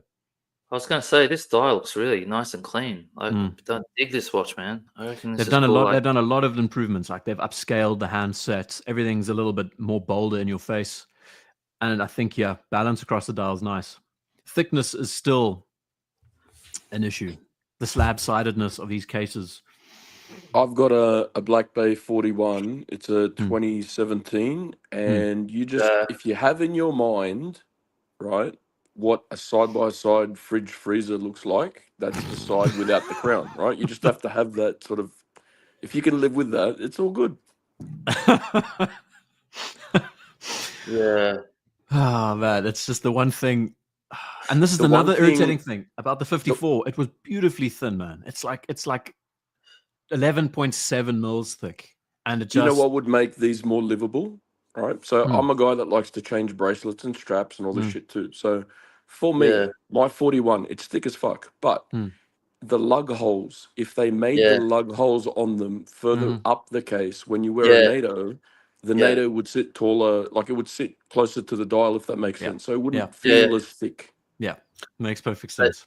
They fucked up the holes on the case, because if you Can I record you saying I make perfect sense for my wife, please? Because she still would. She would believe it's AI generated, I think. Probably. I remember a friend of mine. He had a Black Bay for a while. He flicked it because the fact that he couldn't put different straps on, because he put straps on and there's this mega gap between the case and the strap, and he was just so pissed. He was like, "Man, I'm stuck with this freaking bracelet because I want to put it on all these straps." He's like, "I've got to get rid of it. I just can't deal with this thing." It's the only thing that they could have done better. What watch do I have that it's done that way on? Fuck, I can't remember, but I've got a watch where the lug holes are drilled higher, and it's a thick watch. Oh, I've got a Tissot PR 516, but it's the it looks like the originals. It's a heritage one, and the holes are higher. So when I put a different strap on it, it just works so much better. Here we go. What's this strap you got? This is the solution. Just get an FXD. Don't have to worry about pinholes and spring bars and all that shit. But I want it to look like a 54 Submariner, and that doesn't. But it looks like a 70s Submariner. I mean, it's even cooler. The snowflake hand actually makes sense. You know?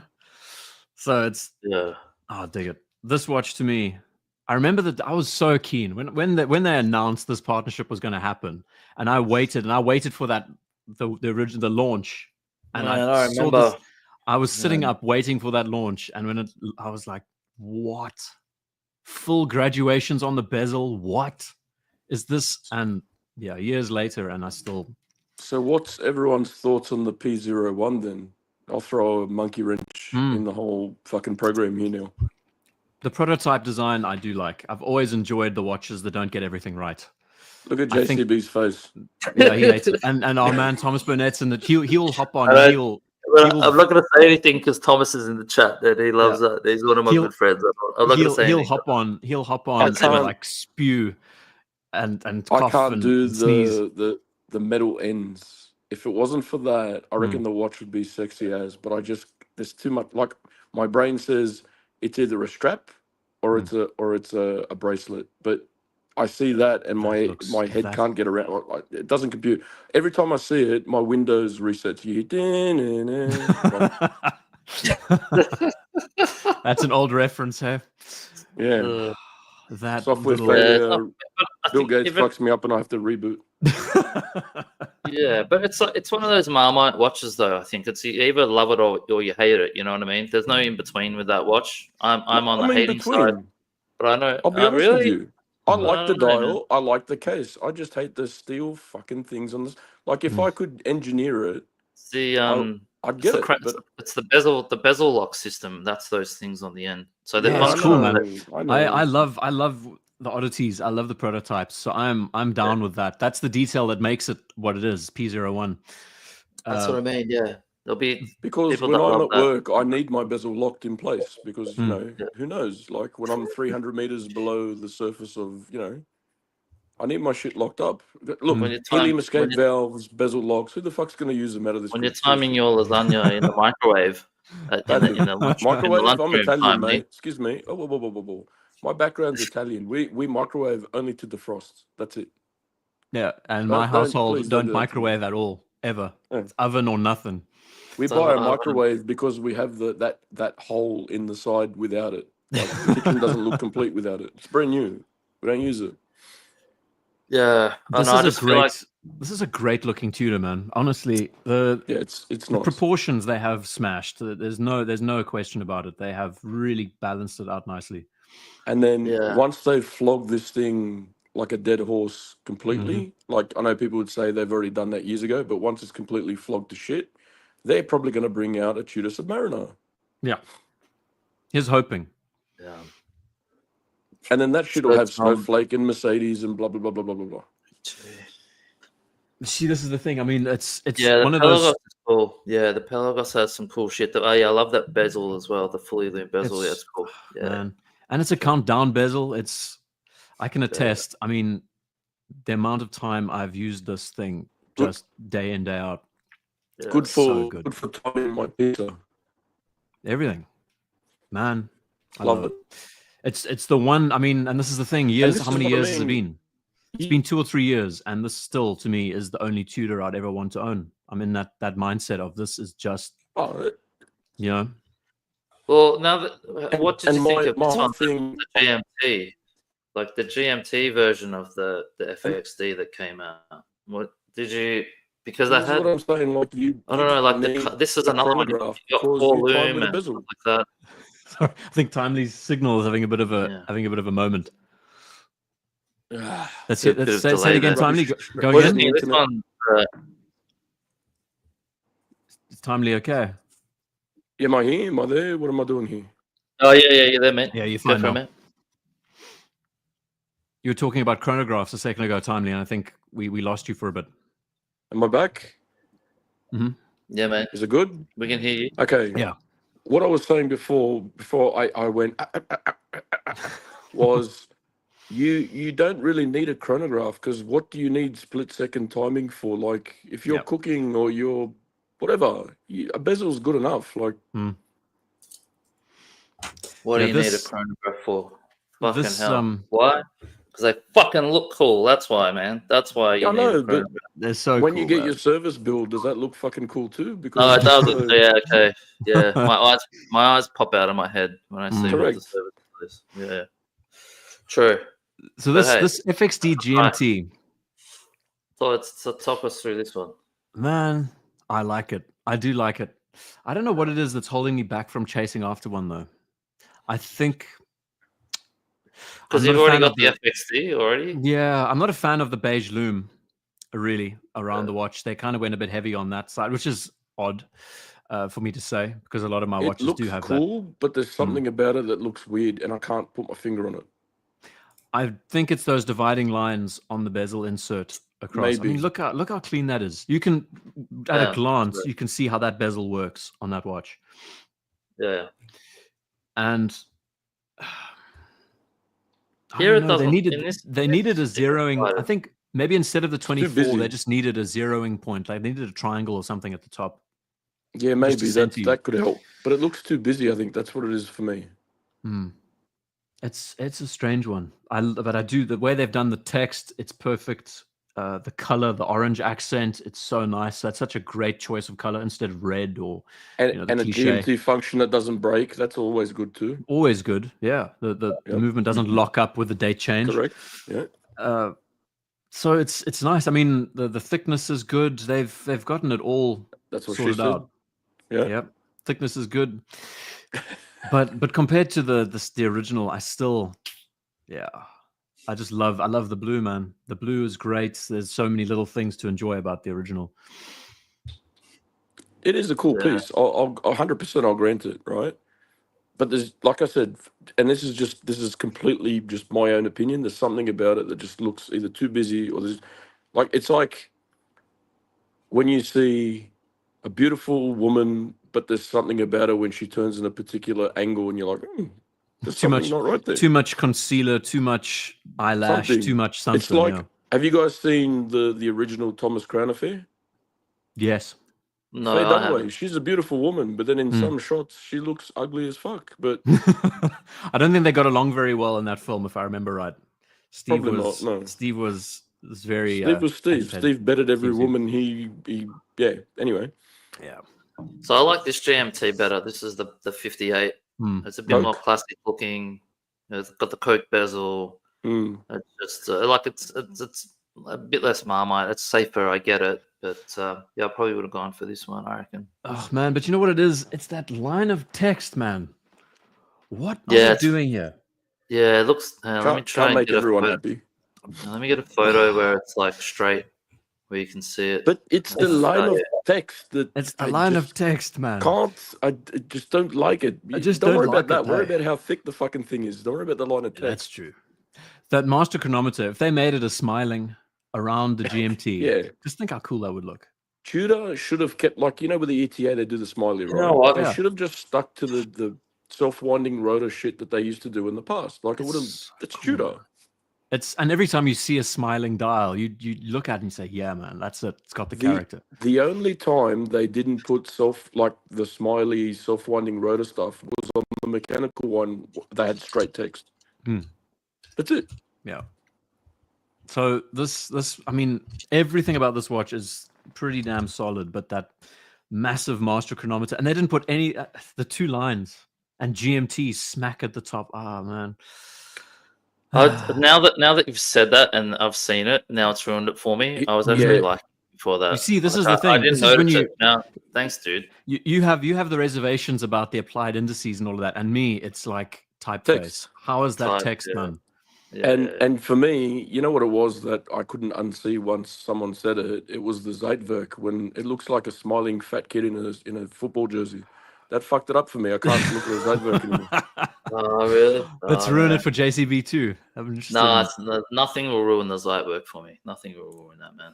I love that watch. Let me pull one up for myself, just for my own amusement. So you said it looks like a smiling fat kid in a football jersey. Correct.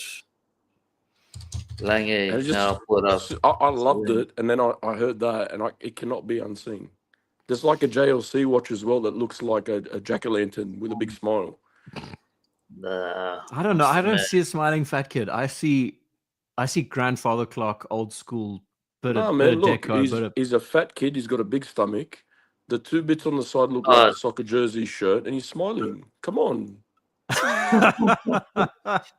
Oh, I see it now. Yeah, it's the shirt sleeves. Yeah, I can sort of see the resemblance. You're right. It can't be unseen once it's seen. I'm sorry, it fucked me up. This watch was great, and now I can't do it.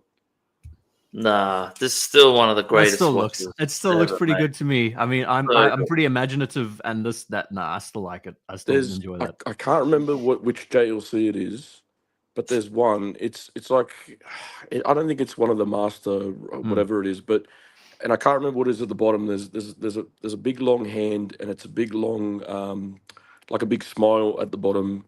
And I think there's like the two date things at the top, like the eyes or whatever. And it just reminds him of a big, smiling, dopey fucking jack-o'-lantern. And I can't do it. It could be a Duometra, maybe. Possibly, maybe. And I just can't do it. No, this artwork's pretty cool. But Mr. JCB, this thing is like 18 mils thick. How could you ever pull this off? Oh, yeah. This isn't a dress. Are they really? They're fat as. They're chunky. Huge. Yeah. Yeah, I think Breguet is 521. I think the Zeitwerk dates. What happened was the Zeitwerk date became a little bit wider, so I think it went from like, I don't know, maybe 40 to 42 mil. But then this one, they brought the thickness down a bit on this one. But because in Germany they don't have cuffs on their shirts, you see, so it's not a problem. But it just fucks with the original design. It just having the numbers around the side. It ruins the purity of the cleanliness of the time telling. Yeah, the original design was so good. Yeah, so I was thinking to myself the other day, why don't people love Zeitwerks as much as I love them? And maybe it's the thickness. Maybe that's what it is. Yeah, I never realized that they were that thick. So maybe they don't like football. They're stupidly expensive, and they're you know. Yeah, but they're tough to get. Yeah, they're tough to wear and get around with. They are. You can't really fit it under a sleeve. If Russell is in the chat or somewhere else, he's shown me that this thing, it's a giant. This is something you have to take to your tailor, and he has to like widen the cuff on one side only. He has to build your clothes around it for sure. Pretty much. So here we go. Zeitwerk date 12. That's the date. That's Zeitwerk date. Where's the original? I'm sure the original was at least 14. Right. No, look, it's 12.6. That's on the Lang website.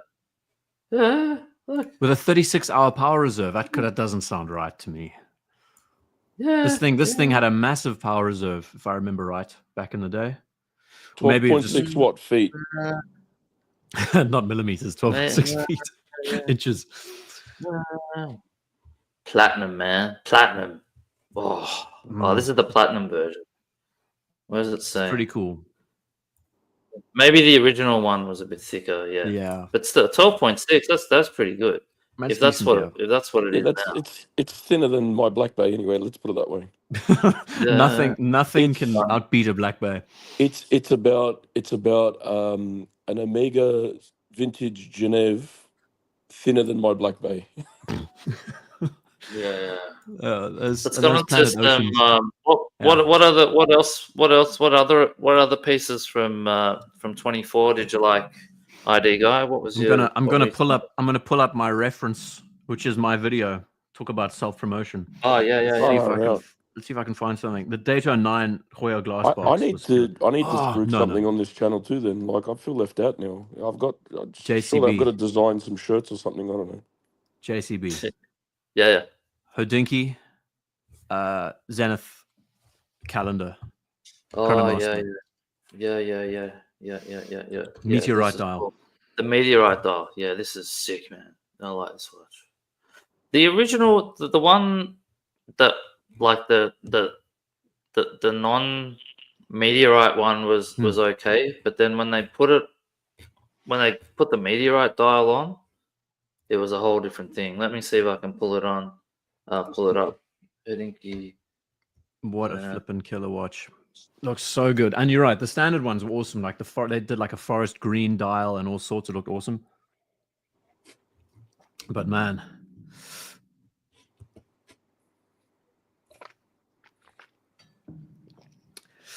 it's quite hard to find images about it, if I remember right. It's a bit of a pain. There we go.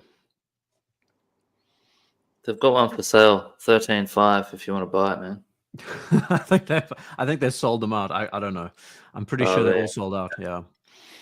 I'm trying to get a photo of the thing. Yeah, they're not the easiest, and sadly they're no promo videos or anything about it, so you have to kind of imagine. But Chronomaster Original is already great. The fact that it's now an annual calendar and with the touch of meteorite dial, man, it's great. What a cool watch. Can I ask a question to you guys? Yo. What would you like to see out of like an older, so any brand, just whatever they had once upon a time revived into a modern format? It's a good question, man. Oh man, I know I do this sometimes. I do ask stuff sometimes. Fucking hell, give us some warning before you give us that. We need a bit of preparation, man. Well, you didn't say, "Hey, Timely, I'm gonna do a show. Fucking, give me some questions." Like, I had to find this shit out for myself. I got one for you, so you can think while I say it. So JLC, they make the Polaris now and all this shit. Yeah. What I would love to see is a revival of an original Memovox in a modern size, with the right, like, gold, captain of industry kind of watch, but with a proper solid alarm. I would love to see a Memovox come back in some like display back special format. And it's almost like they're playing around with it. Hey, they've got this whole like collection series they promote on, what do they call it? Like on Instagram, they chat a lot about their old classics and they highlight them a lot. Yeah, 100%. Beautiful. And then man. they could do like a 2.0 and do, instead of the alarm function, they could do like a minute repeater for it. So cool.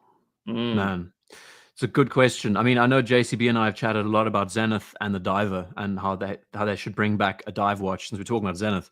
And they sort of have, but the new modern update is not. Also, one of my standouts from this year was that orange A3648, the original Defy, that limpet diver. The Defy. They brought out the Defy diver. Yeah, but there was the Zenith. It was the Zenith Rainbow. Line, though. The Zenith Rainbow divers were pretty cool. Yeah. The Defy is not anything new either, as in like the line of watch. The Defy was around in the 70s. Yeah. Zenith Yeah. Well, they reissued the diver in that one. Yeah, that was pretty cool. Man, tough question. Or another good one would be the watch that I really love. Like my favorite vintage watch is like I'm a big vintage Daytona guy, and I always they've done them long.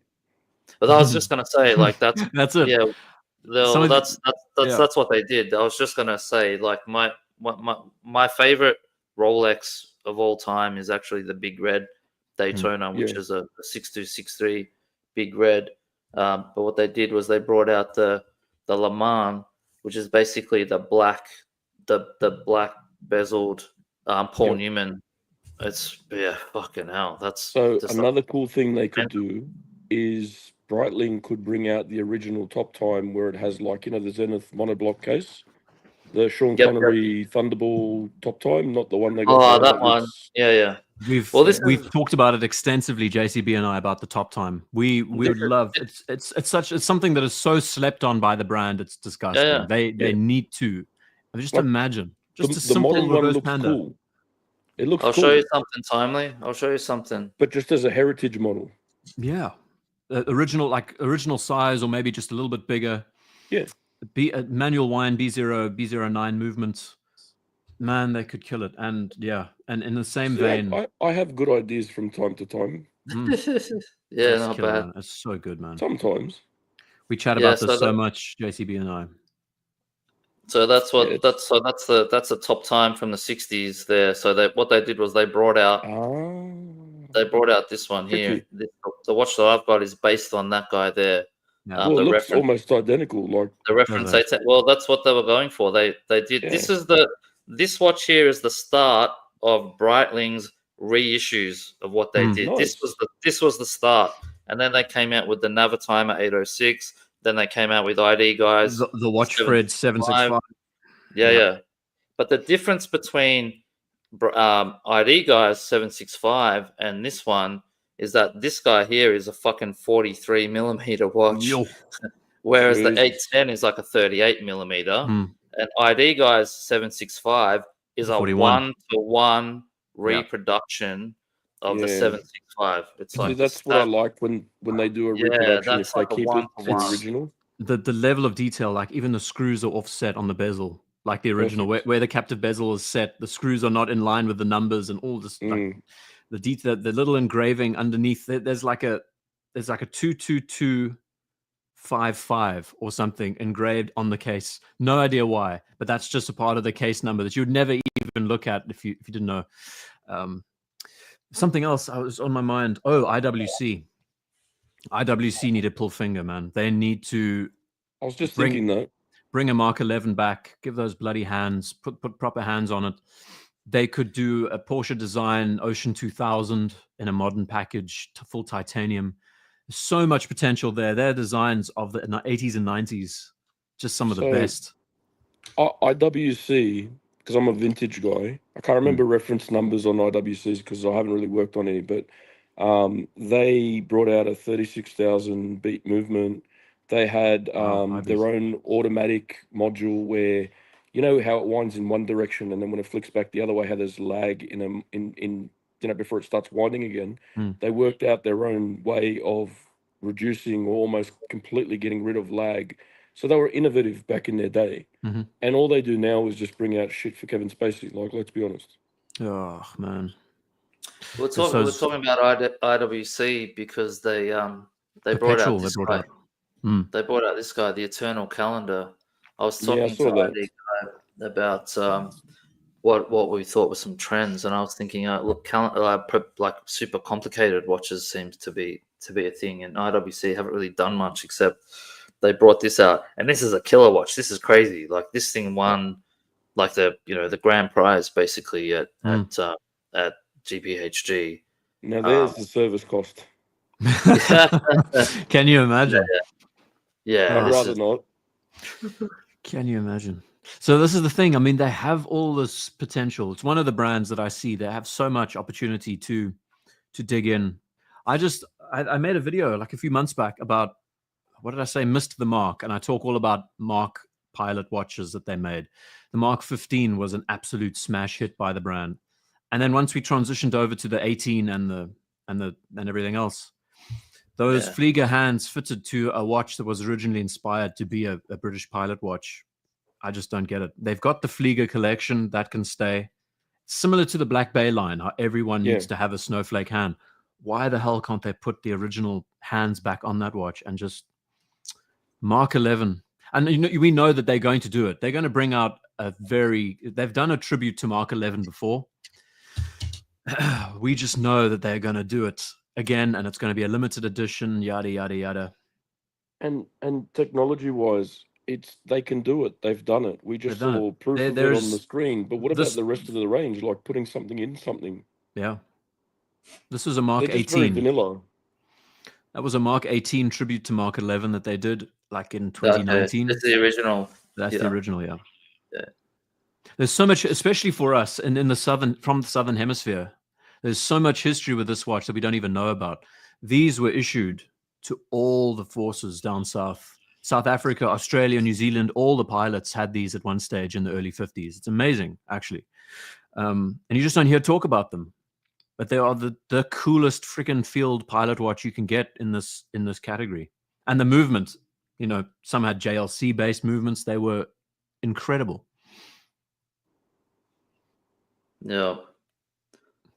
I think Timely's fallen asleep. No, I'm here. I haven't fallen asleep. I'm looking at the watch. I've just zoomed in because I'm on my phone, so you have to forgive me. But it's all good. No, they're cool. Like, I get it. Beautiful piece, but you just, how do I say, their range is lackluster when you look at the majority of what they have. That's all. So for me, and this is my own personal opinion, right? I've never seen an IW. This is pretty cool, but I mean, I've never seen an IWC in the wild or at a boutique or something where I've looked and gone, fuck, I've got to have that watch. Yeah. And this is my philosophy too. It's like I want to find a watch of theirs that I can say, yes, this is what I'm going after. And we're in that limbo stage of there's nothing that grabs you. It's frustrating. Like, to be honest, right? So they predominantly make pilot watches, and a Hamilton Pilot Pioneer grabs my balls more than any of their shit in their range. Yeah. No, it makes perfect sense. It's frustrating, man. So that's one of my bugbears. One of the watches that I really, really want to see revitalized. But unfortunately, it's another ace up their sleeve that they're not going to play, I think, because it's just too easy. Then it's a lot of money that they're not going to make either. Yeah. They're trying to keep this modern identity of being more German inspired than anything British oriented. I mean, the Portuguese, who has ever, the Portuguese line is one of the oddest. I've never even looked at these GPHG awards. I mean, are these all the winners? Well, yeah, these are all the winners. The other watch that did I just see an umbrella hanging out of one? Oh no! What the fuck? Probably a ladies. Up next row. No, next row. Yeah. One more up here. Oh yeah, this one here. It's a shell. Showpod. Oh, seashell. It's a shell. Yeah. No, this watch here. This is a watch here. Like, you know me, IDGuy. You know that I would be like, this watch is boring, right? Yeah, totally. But this one here. And he thought I was going to sleep. Yeah. Oh, this is a killer watch, man. This one won the chronometry prize because it's super accurate, man. It's like it's certified 3 times. I mean, how does that work? Yeah, so there's 3 like observatories in Europe that do chronometry testing, right? There's obviously the COSC in Switzerland. There's one in France, and there's one in Germany as well. So, and they all test for chronometry standards. So this one's been tested at all three as being like it was the most accurate watch or whatever, and the average timing deviation is 0.18 seconds per day. I mean, 0.18 seconds. Okay, that's like getting. I mean, okay, it's obviously not quartz level, but for There's a mechanical. Always some clown in the chat that's gonna say, "Oh, but my FD fucking W whatever Casio." Yeah, my Casio. Yeah. I'm saying like it's not at quartz level, but for a mechanical watch like this watch kills it, man. And I've got to show you something. But I got to tell you, Mr. JCB, all due respect, that is the most boring dial I've seen in a long time. Okay. It looks like a micro brand. Okay, I'm going to show you something. Just hold that thought for 1 second. He did call you Mr. at least. I know the dial is. I know With the all due dial respect. is boring. Fuck. Okay. Just hold my beer. Just hold my beer, right? Give me 1 second. I'm going to show you something. Last time he said that to me, he fell asleep on the stream. And it was scotch. It wasn't beer. Okay, now that watch is all about when you turn it round onto the backside. The movement. And I love the fact they don't even put a movement shot of the watch on the award page. No. Here we go. I'm going to just show you something. I'll just show you something. Because I found this on Instagram and I was scrolling. And I was like, okay. So look that's the front. Yeah. And it has the coolest movement ever. And look at that, man. Shit, man. Look at the sapphire. The sapphire goes all the way out to the edge. That must be a top loader or something then, eh? Do you think they dropped the movement in from the top or something? That's cool. Fuck if I know what they did. All I saw was male genitalia across the back, though. Oh, you're right. There it is. Two big brass balls. No, this watch is just sick, it's very neat, man. It's a very clean. I'm not normally into this sort of style of watch, but when I saw this video of this thing on the back, I was like, okay, I get it. This watch it's like a complete watch, man. The front. You really wouldn't want to drop that, would you? No, yeah. I do, and the fact that the sapphire warps around the cap. I mean, it's the whole back is just a sapphire cap. That's really nice. You don't see that. You don't ever see that on watches. Hey, no. You never see it going all the way out to the edge. Like it's actually a sapphire. Yeah, it's a sapphire. It's always like a glass flat. It's like a sapphire crystal on the front and the back, not just a flat piece of sapphire on the back. But you know, as beautiful as the movement is, the dial and the hands and everything. Oh, it just ruins it for me. Actually, it's sad. If it was a gloss black, maybe it would look different. This is the thing. No, this is the thing. Right? You look at the back, and it's such a cool piece, and then you turn around to the front and you yawn. Like, what? You have to put the strap on reverse and wear this thing backwards. You have to. That's the only way you can wear this thing. I think you're right. Yeah, I would wear this one backwards too. Yeah. That dial is just and scratch everyone with the lug ends. Fuck everyone up. That dial is just exhausting to even see, let alone. If you want to say this is I still reckon it looks like it's got two brass balls though. It sure does. And there's nothing wrong with that. Everyone should have a set of brass balls. But man. So looking at some. Okay, so let's go to something. Okay, what do you guys think of this guy here? This is. I'll show you this. I like how he pulls these watches out of nowhere. This is cool. Yeah, he's like a magician. He is. This is it. Okay, so if you want a front dial that's got some shit going on, how about this one? This is the Simon Brett. I didn't want to admit this to you, Mr. JCB. Yes, but I'm not really a fan of the front. You're not feeling it? No, it's cool, man. This one's Marmite as well. Like I get it. Like I wasn't a fan of the original one, right? So I definitely like the black one better. Yeah, it's much better than this. But so this was the first one. You can't tell the time, man. It's like you have to everyone went gaga. Yeah. It's hard. Yeah. The hands. Where the fuck are the hands? Yeah, they're blued. They're blued hands. Yeah. All right. Oh, there they are. Look. And now they've done those hands should also be blued on this model, but the fact they're rose gold, you lose them. Yeah, well, yeah. But I get it. I mean, this is more to do with the fact that the movement's on display. You're appreciating the artistry, that the time telling is secondary, of course. I guess it's sort of like the Breguet traditional. Like you're not buying it to look at the time with that little shitty dial. You're looking at it because it's a Breguet and it looks like a pocket watch. Yeah, 2/3 of it is movement. Yeah, you're right. Yeah.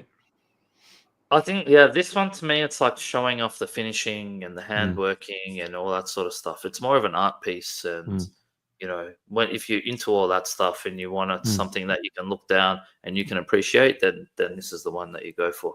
It's not for me, but I respect it. Yeah. There's something that I like about what Recep has done with his stuff is it's kind of old school Patek Philippe inspired. Yeah. But it's just so clear on what you're looking at. It's I know guys like Thomas, if he's still in the chat, he would love these sorts of pieces. He loves the remontoire and the offsetting and the asymmetry and all of that.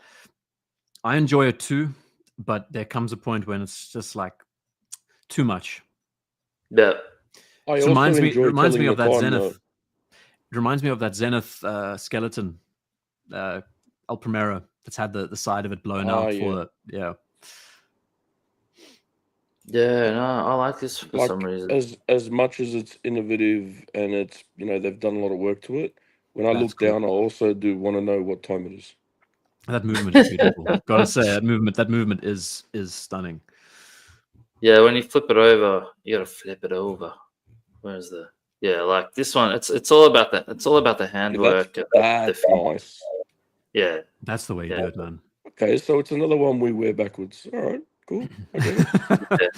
See, it's like, isn't it weird? You know, you'd think the artisan would pay it, but a lot of these guys are more focused on movement and finishing because that's where the money is. I like the ratchet wheels.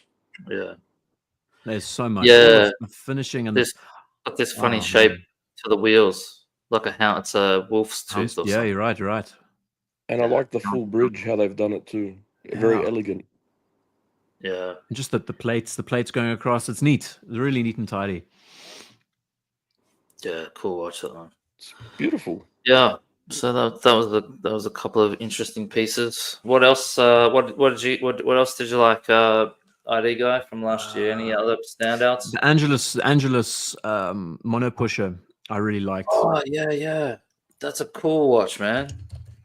It's not your typical chronograph, but it's a piece that it's just simple. Yeah, the Vitesse blank. There's a black dial and a white dial one, I think. Black dial for me. Yeah, I'm surprised that someone's brought back the mono pusher, to be honest. Well, you know what? It's actually been a year for mono pushers. The Cartier Tortue, also another one that came out. Because that's old school tech, eh? Like that's how they started, pretty much. Guess who designed this movement that's in this watch? Kurt Klaus. I have no idea. Okay, this was the original technology in this movement was a collab between F.P. Journe, Vianney Holter. Never heard of him. And one of the guys from Debatoon. Okay, so really? it was yeah. I was watching a video about this a couple of weeks back, and the dude was saying that the original movement for this mono pusher was designed way back by those three guys, and then it was bought by Angelus. I'm not sure when, but yeah. So really. All you need to do is throw in a couple of McGonagalls in there as well, and you've pretty much got the whole deal. Independent scene building one watch. Like, would you think? I didn't know that because no one really spoke about it. Then I was listening to this podcast or watching a YouTube video or something about it, and the guy was mentioning about the movement. I was like, "Fucking hell, that's crazy." I just like the fact that it's very. Cool thing about it. I just enjoy that it's very 1930s, 1940s, very unassuming, and it's just clean, field watch in a lot of ways. It's not your typical chronograph at all. Can we take this in a different direction now? What was the shittiest release of 2024 for you? The Cubitus for me, for sure. That thing. Don't worry. According to the CEO, you're never going to own one anyway, so it makes no difference. Oh man, the Cubitus is definitely, it stands out here. That definitely was just you. What were they thinking? That's What was the one that they just released? He did. I can't. It's not coming to mind. The guy. It was. He made like his own cheap brand, but he's an indie. Gronefeld. That's right. It was the Groan because it's perfectly named for that fucking watch. I groaned when I saw it. I thought it was okay. I didn't mind that one actually. No, because bring it up for a minute. Bring it up for a minute and show us the case. Have a look at this. Okay, just have a look at this, right? God, do we have to? Okay, on the right hand side, you've got like a design icon. Okay, you've got a watch that, like everything about that watch, like love or hate the Nautilus, but from a design perspective, it's the fucking GOAT, right? It's great, man. It's so on point. And then on the left, you have a total bust, like a total travesty of that design. The better part of these watches is when you read the comments from the community. That's where the real joy is found, because just look, like you couldn't even change the markers. I don't think the Cubitus. Okay, let's not look at that one. Really, not a battle. Cubitus really hurt the Patek reputation. Yeah. It's just. You know what it reminds me of? At the factory, the machine was stamping these cases and it fucked up and just made a square one by accident. And they're like, huh, that's not bad. Hey, we'll call it a cube. No, let's call it a Cubitus because it's worth more.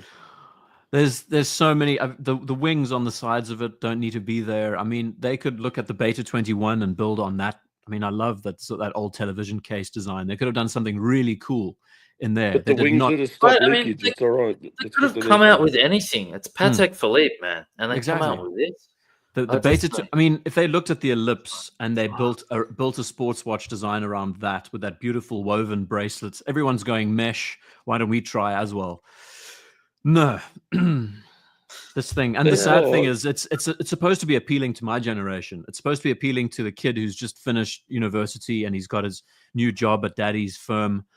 And, just, man. Patek's back catalogue is crazy and they came up with this shit. Yeah. I've never really looked at Patek and defined it by the Nautilus or the Aquanaut, the Nautilus Aquanaut or this Cubitus. I do think classical watches when I think Patek Philippe for the most part. But this thing to me, just what are they doing? It's similar to it's like when Jaguar's new rebrand, pretty much in a watch. Oh, don't get me started on that. What the fuck? That's just no. Don't get me started. Yeah, don't. No. Why did you bring that up for? No, the liquor's gonna start talking. Jaguar's rebrand. Yeah, that's pretty much the Cubitus in a nutshell. So the Groan. Show us the case back of the Groan. I don't even know what this watch is, man. I've got to put up. Give me a sec, Simon. Gronefeld. Yeah. So you look at it from the front and you go, yeah, it's not bad. It's cool. Okay. And then you look at it from the case back and you're like, man, this looks cheap and fucking nasty, like a San Martin. Are we talking about Gronefeld as in like the brothers who built it? Yeah, Gronefeld. And they did like a discount, cheap ass version of a watch. No, man. Groan. Yeah. They didn't really call it Groan, did they? Yes. The clone. They should have called it Yawn. Oh, no.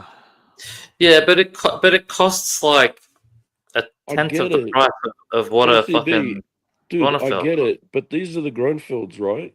If you look at the case back, San Martin do a fucking nicer case back, and I can't stand shit like that either. Oh my goodness, no, stop. Yeah, it gets worse when you turn it around. This makes the Beaver watch look like a work of art. That was second on my list. Was the Beaver 3-hander? That was second. Yeah. We'll go there a bit later. But no, I'll get a case back shot. Where's the case back? Geez, come on, boys. There you go. Ooh. No, you're kidding me. It's just been laser etched shit, like $100 fucking harness or some shit. Het nergens is die account ontworpen door You gotta love how they've got like the brothers Bart German and Tim in their Groneveld. culture as well, and he can read this shit like Zols het what the fuck? Zols het I don't know what's I don't know. I can't even. I know. I speak Dutch slang. Is that a car? Is that like a fort or something in the back? That looks like a top-down view of a fort that they would have. That is, man. It looks like a top-down view of shit. It's a city. It's a fortified city. It's a city. I was gonna say it's a city. Yeah. Yeah. Man. Oi, oi, oi. No, Yeah, what have they done? It looks like a Baltic. Yeah, okay, Tommy, I get you. Yeah, it's pretty shit. Now that I cool, look yeah, there we go. Now that I get it, now that I look at it in detail. Well, I just saw the press stuff when it came out. I was thinking, oh yeah, that's pretty cool. It looks like shit. That looks like a Baltic. The only thing I like about it is the crown. The crown is from these guys, right? Like I expected more, and I don't mean more like to cost more. I just meant more like as in better looking. It doesn't have to cost more. It could just like they could have done for the same money just a better looking watch. Like I'm sorry, man. If you gave this to me as a gift, I still wouldn't wear it. if the back of it instead of laser etching. Like they could have done something similar to either a Seamaster kind of case back, how it's like metal that's been engraved. But if that costs too much, they could have just put a display on it with a sexy looking rotor and bridge. Oh no! But this Thomas mentioning it's Groneveld's version of the MBNF Mad 1. Yeah, this is an absolute fail if this is their version of a Mad 1. This is a fucking disaster.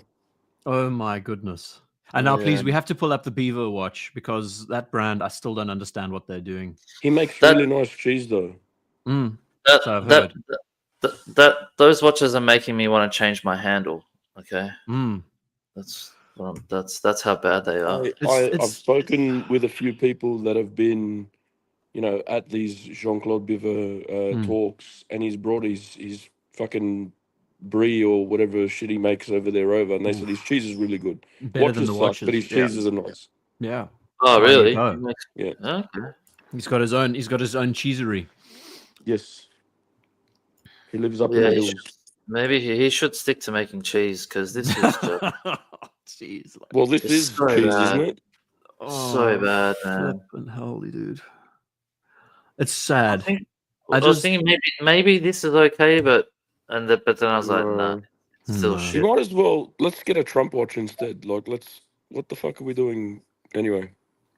Wow, I can't. I'm so glad you brought up this subject of the worst watches of 2024. Well, this bleeds into 23 as well. Hey, yeah, shitty watches tend to make you bleed. The back's cool. Hey, the back's cool. Hey, another one with the back. Okay. Come on. But look at the bracelet. What are they doing, man? Yeah, This, to me, is one of the biggest advocates, apart from the Grown watch, for wrist cancer. Oh, man. But even his first stuff that came out was ultra complicated stuff, was just like, man, this is shit. It's just not even... Creepers. And it just goes to show... I love the irony of JCB talking about JCB's shit being shit. You're ripping your own stuff to pieces now, man. It's the best. Yeah. I love it. Yeah. Look, man. What does it say? Hang on. What is it? When simple is anything but. Okay. What? When it's as stinky as someone's butt. Oh, man. That's shit. Okay, enough. Let's go to another one. This is. Yeah. This to me, this still sits in my head. Recently, I went to the optometrist and they said my vision's getting better. But after looking at this, I'm sure I'm going the other way. Can we? And this one lives in my head rent free, like the Cubitus. What a stinker! Just some of the most generic. This should be called the Grown. They're really expensive too. These watches. And they only make like 10 or something, and you're on a list and blah blah blah. What list? The naughty list. Santa's naughty list. This is the coal list. Man, yeah, this is.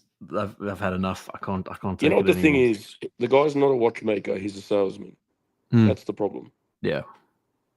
When we think of what he did to Blancpain JCB back isn't in the a day. watchmaker. He goes to people that are and says, "I need you to do this."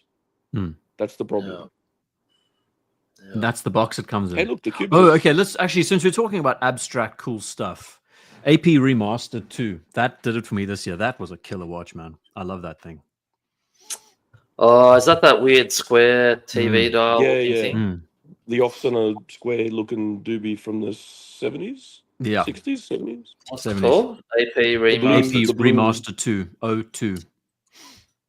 Yeah, one of my favorite watches of the year, and I know it's such an odd one, but it's really nice. They didn't make another Royal Oak, right? For the first time, they've decided. Glad they did something different, and maybe that's partly the reason why I like it so much. It's AP, Probably. But it doesn't say I'm AP. It's refreshing back catalog.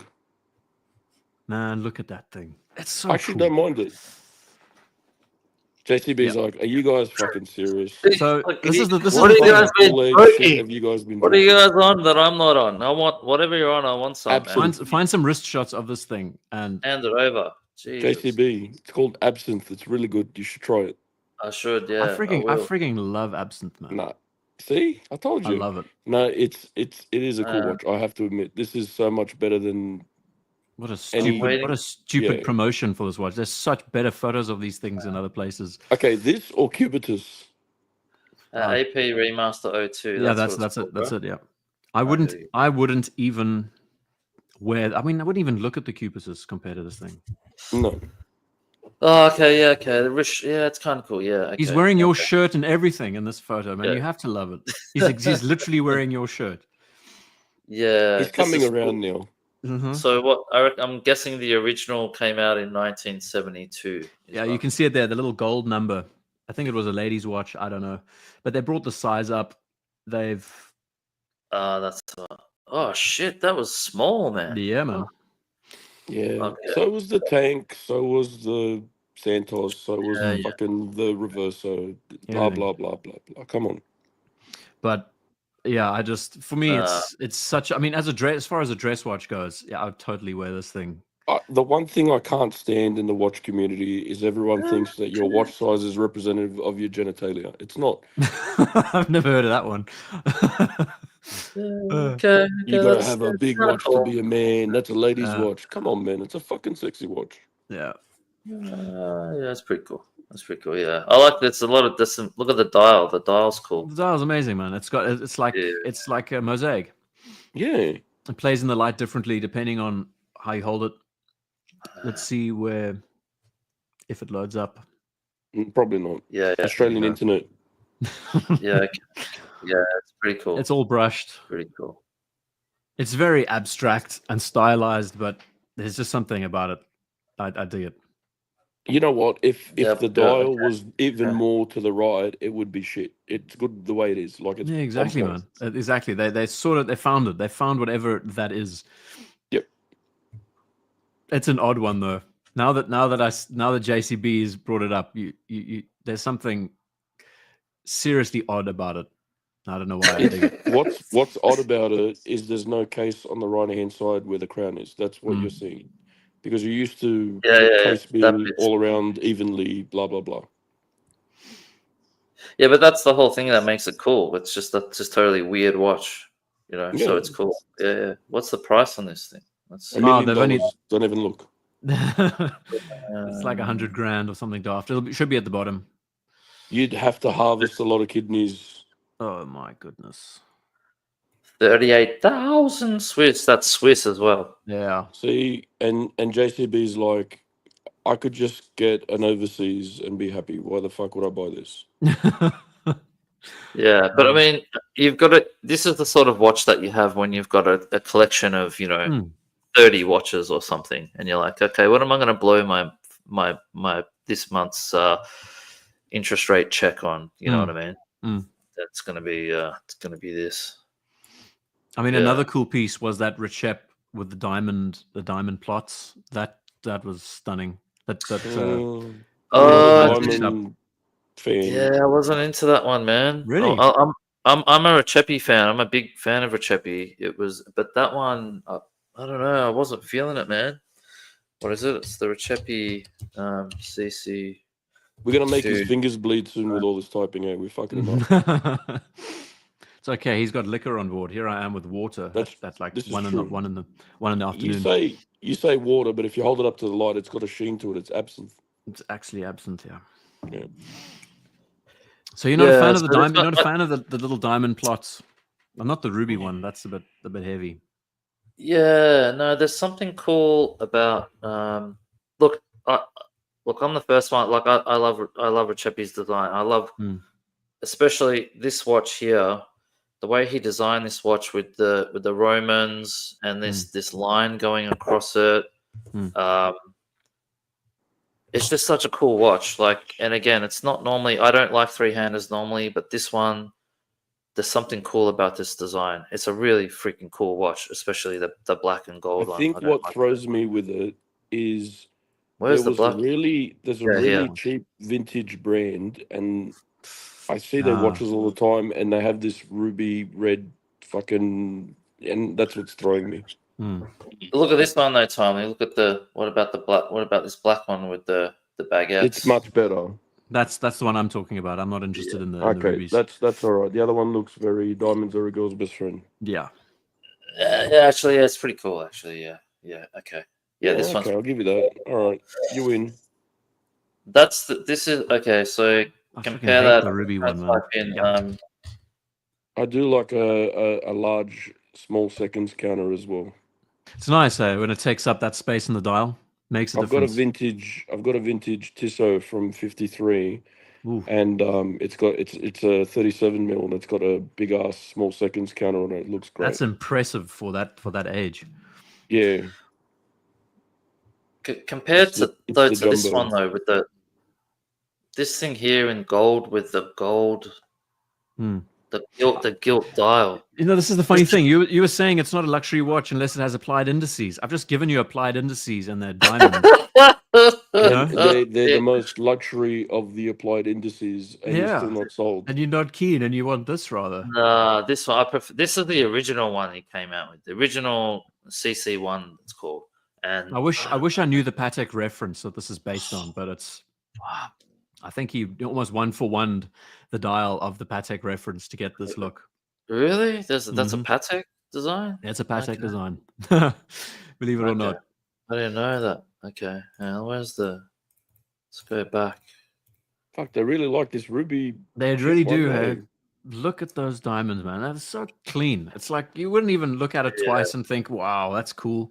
So the question is, and it's a true second. If someone was wearing the one on the right, my question would be, that's nice. Does it come in men's? And they'd say, yeah, sure, look on the left.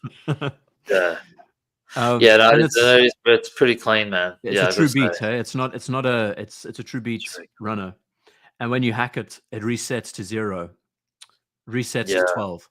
There's a lot of cool stuff going on with this movement. It's totally super cool. My problem is this with the watch, okay? So you know JCB's like, applied indices, right? My thing is, it's a fucking expensive watch, and all I get's like Benera leather or some shit for a strap. Yeah. No, I'm sure this is the one on the left is Climbers. But it's full grain. Oh, well, that makes it better. That's the thing, hey. You really want a damn good strap for a watch like this. It looks like the one on the left looks like top leather, Chinese shit leather. Like, it doesn't look great. Lizard You'd skin. want it to be plush as fuck, honestly. Yeah, I get you. And if we're talking about this similar design, BG859 Omega. We won't be on this for too long, but the BG859 was a goodie. Is this the gold one? Bronze gold. Timely. Yeah. Your signal just had a little bit of a break. Am I back? Yeah, you're back. Yeah, like why can't they just have Rolex references or something like 1016 or 214 270 or like why do they have to have BGM 146-0396? Yeah, so BG meaning bronze gold and 859. No, all good. I get it, but yeah. Like Grand Seiko's fucking ones shit me too. Like, I can't. You don't even learn them. Don't even remember them. I think if Jake the Yuppie who was in the chat earlier has got the steel version of this one.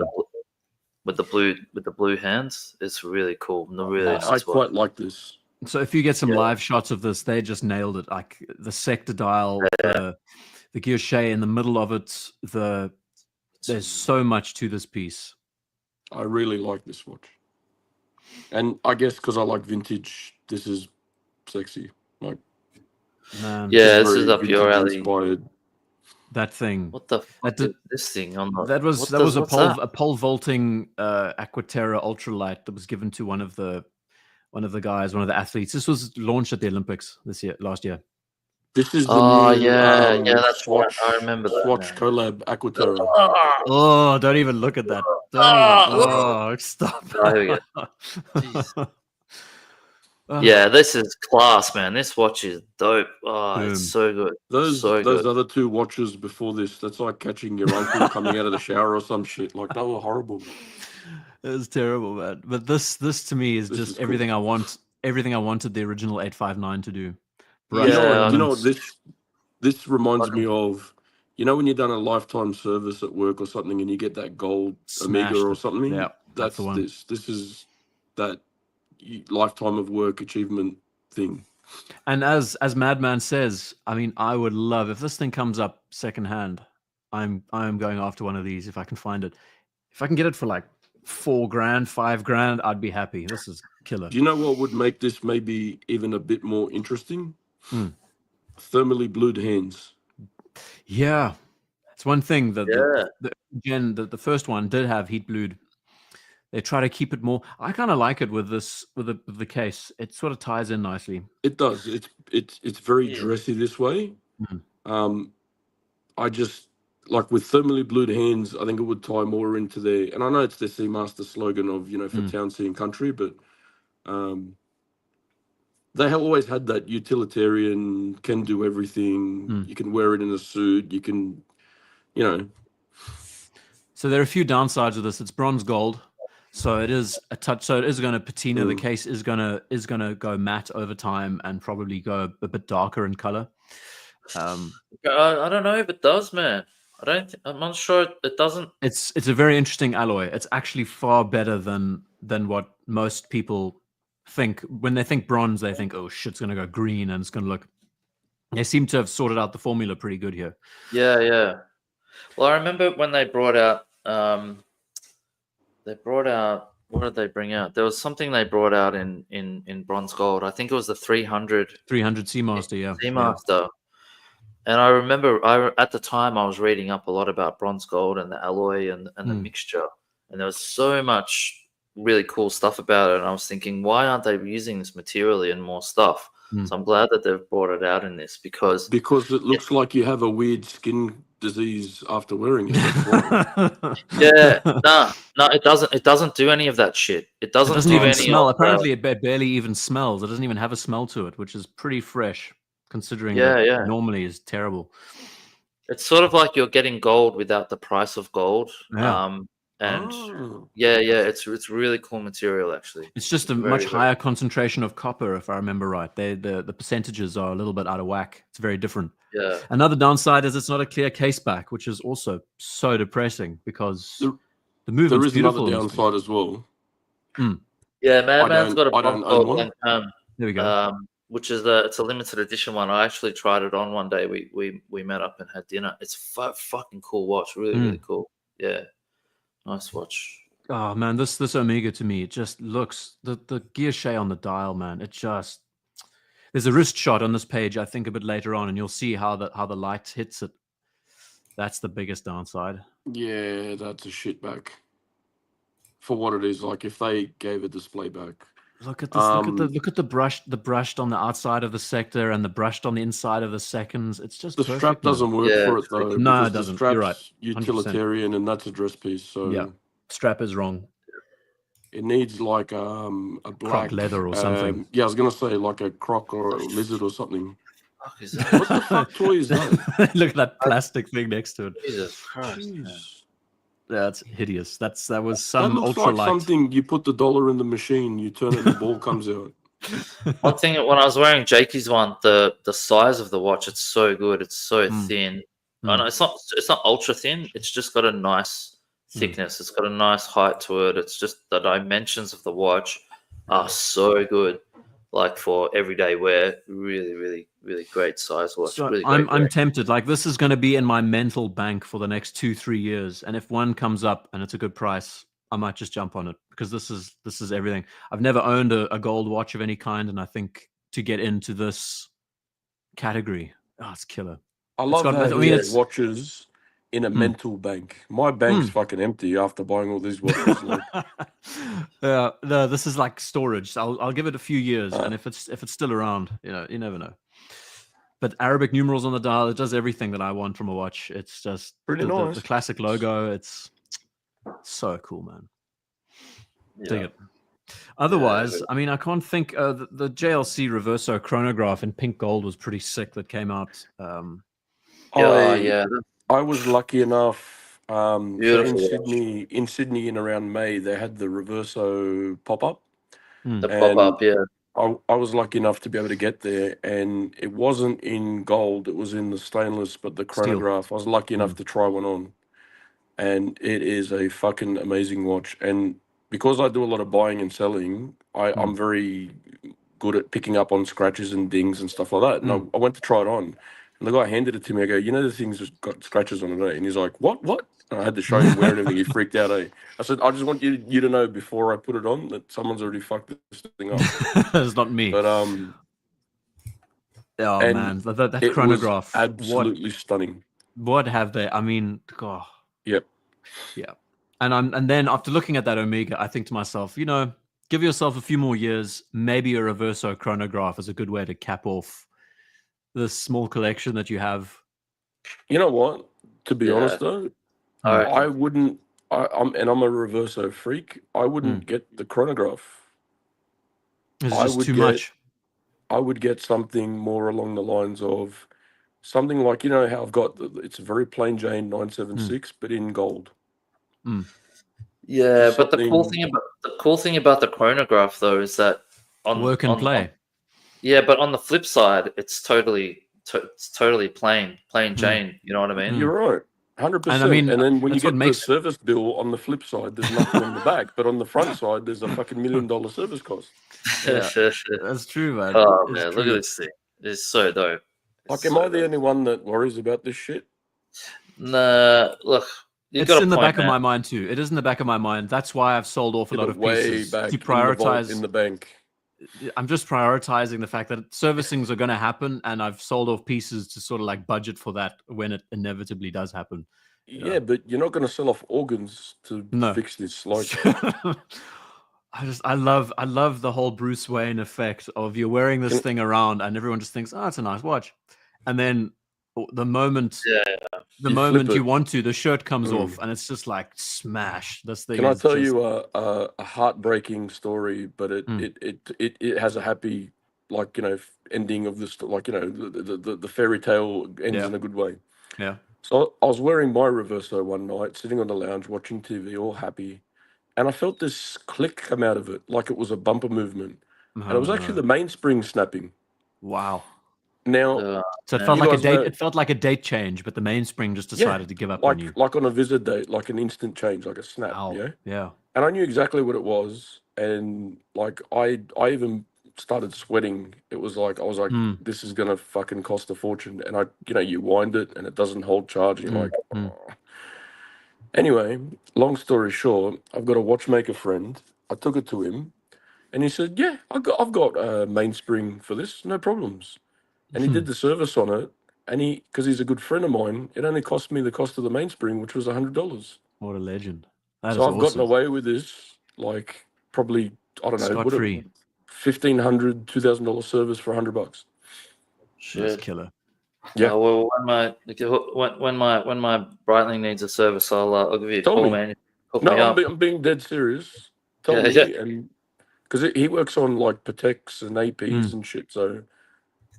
Send it. Yeah, that's the thing that a lot of us don't factor in for sure. Service cost is a fucking big deal. I learned watchmaking myself, so I could service some of my stuff. But the Reverso, I wasn't going to fuck around with that. That's too much.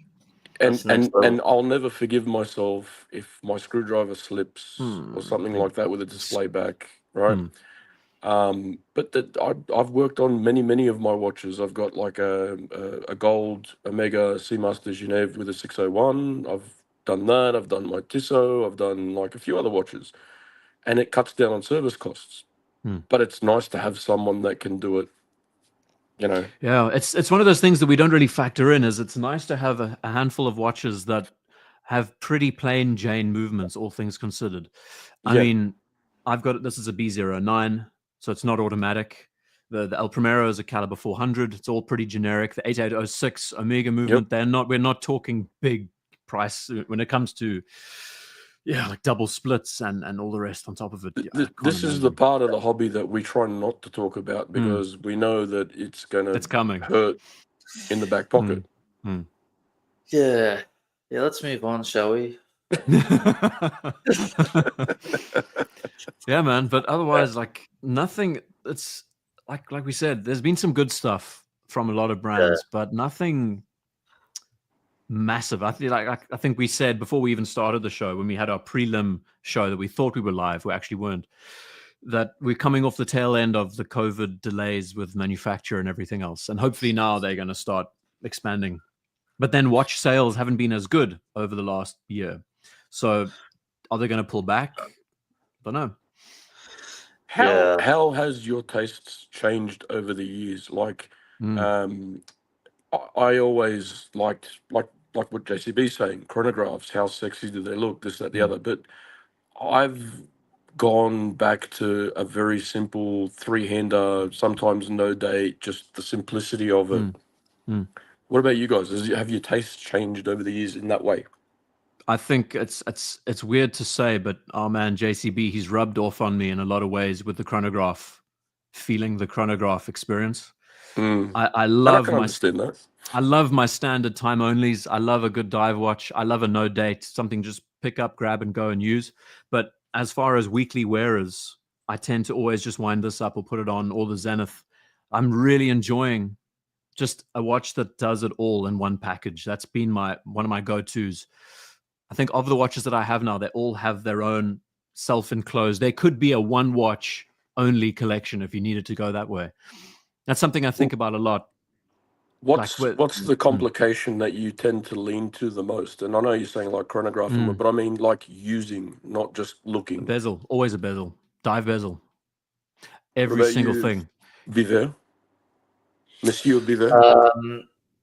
Yeah, so my tastes haven't really changed at all. Like my love for chronographs was imprinted in my brain since I was a kid. So it's just stayed there and it hasn't really changed. If anything, I've doubled down on more complicated shit. So when I think of watches, so one of my favorite watches of the year is the weirdest looking watch you've ever freaking seen in your life. Okay, you guys Strom thing, eh? Well, you guys are probably gonna hate this watch, right? But this is not a chronograph; it's a GMT watch. But it's just so staring complicated. at me with these big eyes, looking fucking bursting the tea eyes, like 100%. Like that's totally the MBNF love child right there. 100%. Like if Beauvais and MBNF and Jean had a baby, right? This is so.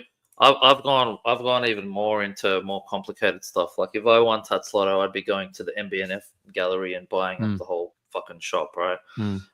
So yeah, I've gone more complicated. And Max thanks you for that. Yeah. So I don't know what it is. Like I think it's just become like the more I get into the hobby, the more I'm like more dangerous your service bills. More boring. It just bores me. Yeah, it's just like I don't get turned on by simple stuff anymore. It's got to be stuff that's out there. I think that's sort of. I'm the other way around now. I'm actually going the other way. It's the complication I've used more than anything else over the past 12 months is an alarm function, and I don't mean on a digital or any shit like that. I've got a 68 Seiko Bellmatic. It's one of the first with a 27 jewel. Yeah. And I mean, for work, it's not loud, which is good because I don't want it to like ring obnoxiously loud in meetings or anything. But it's the one I've used the most. I'll be honest. Like, It's interesting, yeah. Yeah. It's such I a don't nice really detail. use complications, to be honest. The date's really important to me on a watch because I need to know the date because I'm always in meetings, I'm writing file notes, and I just need to know the date. So I tend to stay away from no date watches. So I like to have date. I like to have a time, like something that I can time something. It's usually simple shit like food or something like that I've got in the oven. That's really what I use stuff for. But other than that, like for me, the watch is really more. It's so much more about just having something cool on my wrist. Really, that's what it's for me about. And so cool means having complex stuff for me. Listen, IDGuy is going to show us something in the dark again. No, I just brought it up for as an example, just something to look at. It's fascinating how much I use a dive bezel, and I don't even consciously think about it.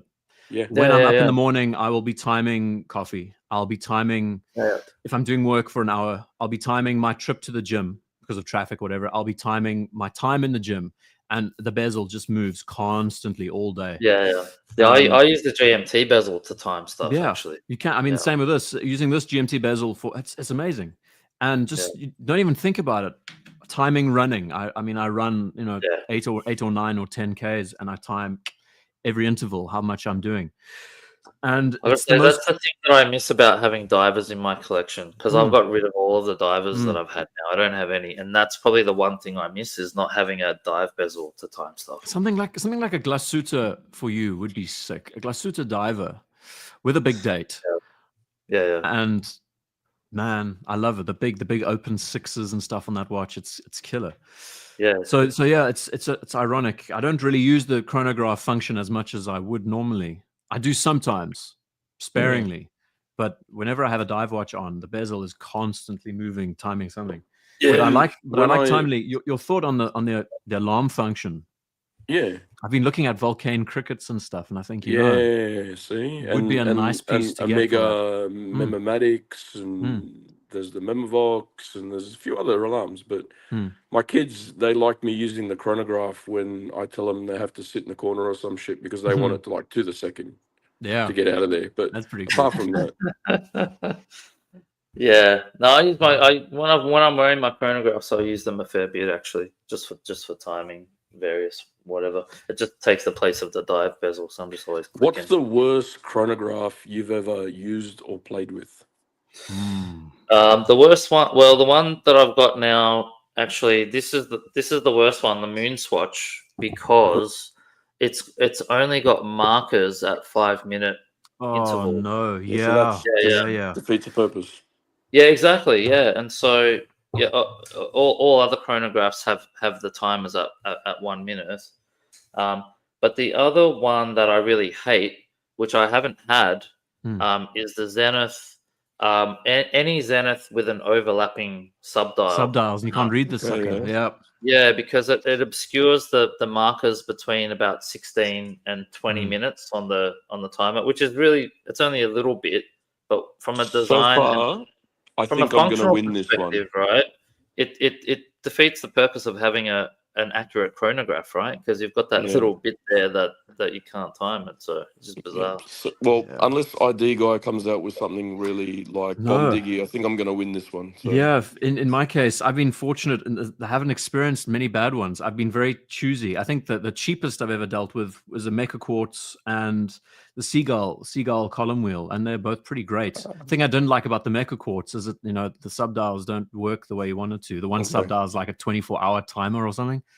It's a 24-hour it's got nothing to do with the chronograph function. But otherwise, no, I've been fortunate in a way. So his and mine are going to be very similar, but mine was like the watchmaking fucking gremlins or something destroyed mine. So I had the Seagull bullshit pilot watch ST chronograph something or other. And it's based on a Venus movement. Right, the old Venus chronograph, because the old story goes the Chinese bought the tooling and shit from the Swiss, and the plan so they could just build it for their pilots, right? Happy days. My one though had a tendency for the second-hand for the chronograph to jump wherever the fuck it wanted to when it was reset. So that kind of defeats the whole purpose of using a chronograph. Mind you, timekeeping wise, it ran at +1 second a day somehow from factory. I didn't have to touch it. It's And it was frustrating. accurate as fuck. Yeah. But the chronograph function was dog shit. Oh man, yeah. And I don't just mean like nice, solid dog shit. I mean, you know, when they eat the wrong kind of food and it's all sloppy, and yeah, it was fucking terrible. I'm trying to remember. I visited the Bremont wing factory years ago, and they had all these. The secret club, yeah. And they had all these these watches were, some of them were unreleased, some of them were like really Rhino of watches. Yeah. Some of them were like really special edition and all of this stuff, whatever. And they had this GMT, and I pulled the crown out and I was fiddling around with it, and the thing was busted. I'll never forget. It was a really expensive one too. It was like £8,000 or something, and trying to change the hands, and wow, the thing was absolutely screwed. The hands wouldn't set properly. Something was skipping as you were. Oh no! Those examples though are where the watch has like the actual. Okay, the watch is fucked, right? The movement's fucked. Absolutely. Have a look at this though. This is the actual design of the watch. Like they did this. They made this watch like this. Some designers thought, oh yeah, let's actually overlap the hour, the worst part of the watch. Yeah. With the part that you don't ever look at. So when you're timing something, right, and you go past 16 on the counter, what happens here? What the fuck? Man. Like how do you know what minutes have passed when you're down there? Listen, the reason this was done was because somewhere in the design department they realized that anyone timing past that point is going to be like 1% of the users, and they thought this looks better. So fuck it. It just defeats the absolute fail. Yeah, you're right. Seriously though, like how can you come up with this? It really makes no sense. I bet you the second hand counter resets where it should though. That's true. The second hand, as in the chronograph hand will reset. Yeah, back to zero. Like resets where it should. Yeah. Yeah. Well, you know, and that is giving you like a. Because you'd have to go with the one that I had. You'd have to go like, okay, it's reset at like -4 now, so that's where I'm timing from. Okay, this time it's at +2. That's where I'm timing from. So I just got to know. I've just got to add a 2 onto my, or minus a 2 from where. Oh, that's terrible. Yeah. Yeah, that Zenith is definitely famous for being. Oh, that was rubbish. Why did they do that? It's weird, like because Zenith have made their whole reputation on being, you know, the chronograph masters and accuracy. Primera, crazy. Yeah. Yeah. I just found it really weird that they would come out with that. You know what? What's the sexiest El Primero dial that I've seen though? It's the one that they found. Do you remember they found like a dial in the workshop upstairs or some shit in the attic? No, and it was so you know how you've got like it's like black, dark blue and light blue or something. No, what's the normal? This one anyway. It has the light counter and light. Yeah, but this one's blue, and blue or something. Like it's 3 colors of blue or something, and it looks fantastic. You got to look it up. It's just look up the lost El Primero dial or some shit. You'll see what I mean. So is that just from age? Is that just from it sitting in the dark for like 50 years? They came up with like a range of different dials, and this was like an experimental one, and it was in Zenith's like upstairs attic in a little drawer or some shit. And one day they were just poking around and they found it and went, "How cool is this? We should do a limited edition of it." I remember that they did. I forgot the name of it. Oh man, there's some good dials. There's a whole story about the Singer dials and how they would be outsourced.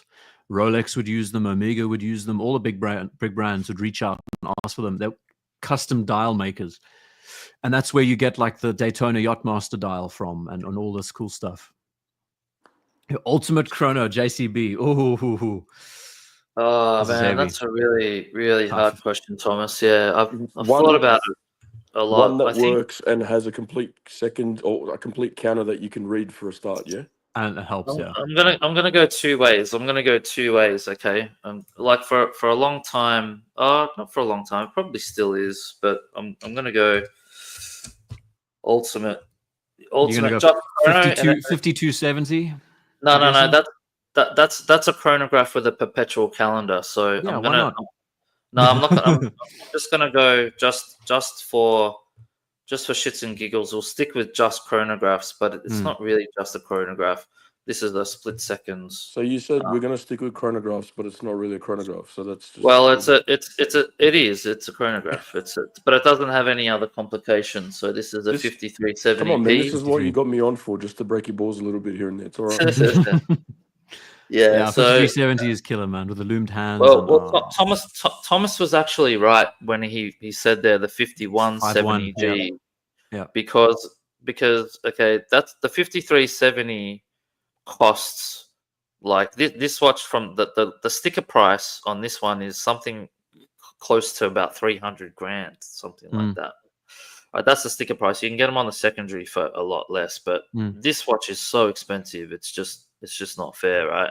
But then when you have a look at so that's a 5370, but then the 5170, you're getting like a lot of not the P, you want the G. the diamond markers, why not? So what's the slogan for this watch? You don't own a Patek, you just pass the service costs on to the next generation. You do your offspring, yeah. Look at it's a very similar looking watch, the 5170, and it's like a third of the price, eh? Yeah, exactly. It looks the same to me. That's pretty cool. But then, like, okay, so that's going in one like the traditional way, but then going like super crazy. I'm gonna go with the Evo. Oh no, it's gonna go with the MB&F. This is like trying to tell the Kardashians apart. Yeah. But then if I how do you do that? When I win Tatslotto, I'm gonna go for this guy here. This is the. I love Melbourne as Tatslotto. I fucking love it. It's Powerball actually. Yeah, so then I'll go with this one here is like this represents like this is the pinnacle of sort of insanity. Yeah, but it's like, this guy redesigned the whole chronograph movement to come up with. Is that the dial down the bottom? With this one here. Yeah, the time is right at the bottom, yeah.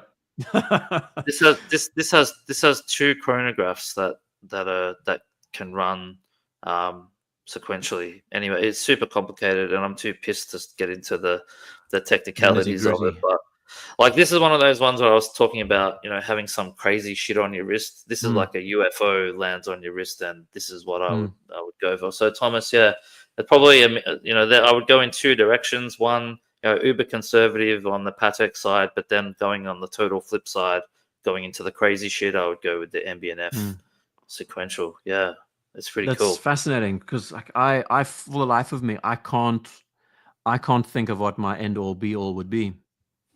I'm still in that phase of just enjoying the flipping hell, that's crazy, man. Like this is like for the actual ultimate watch. So this is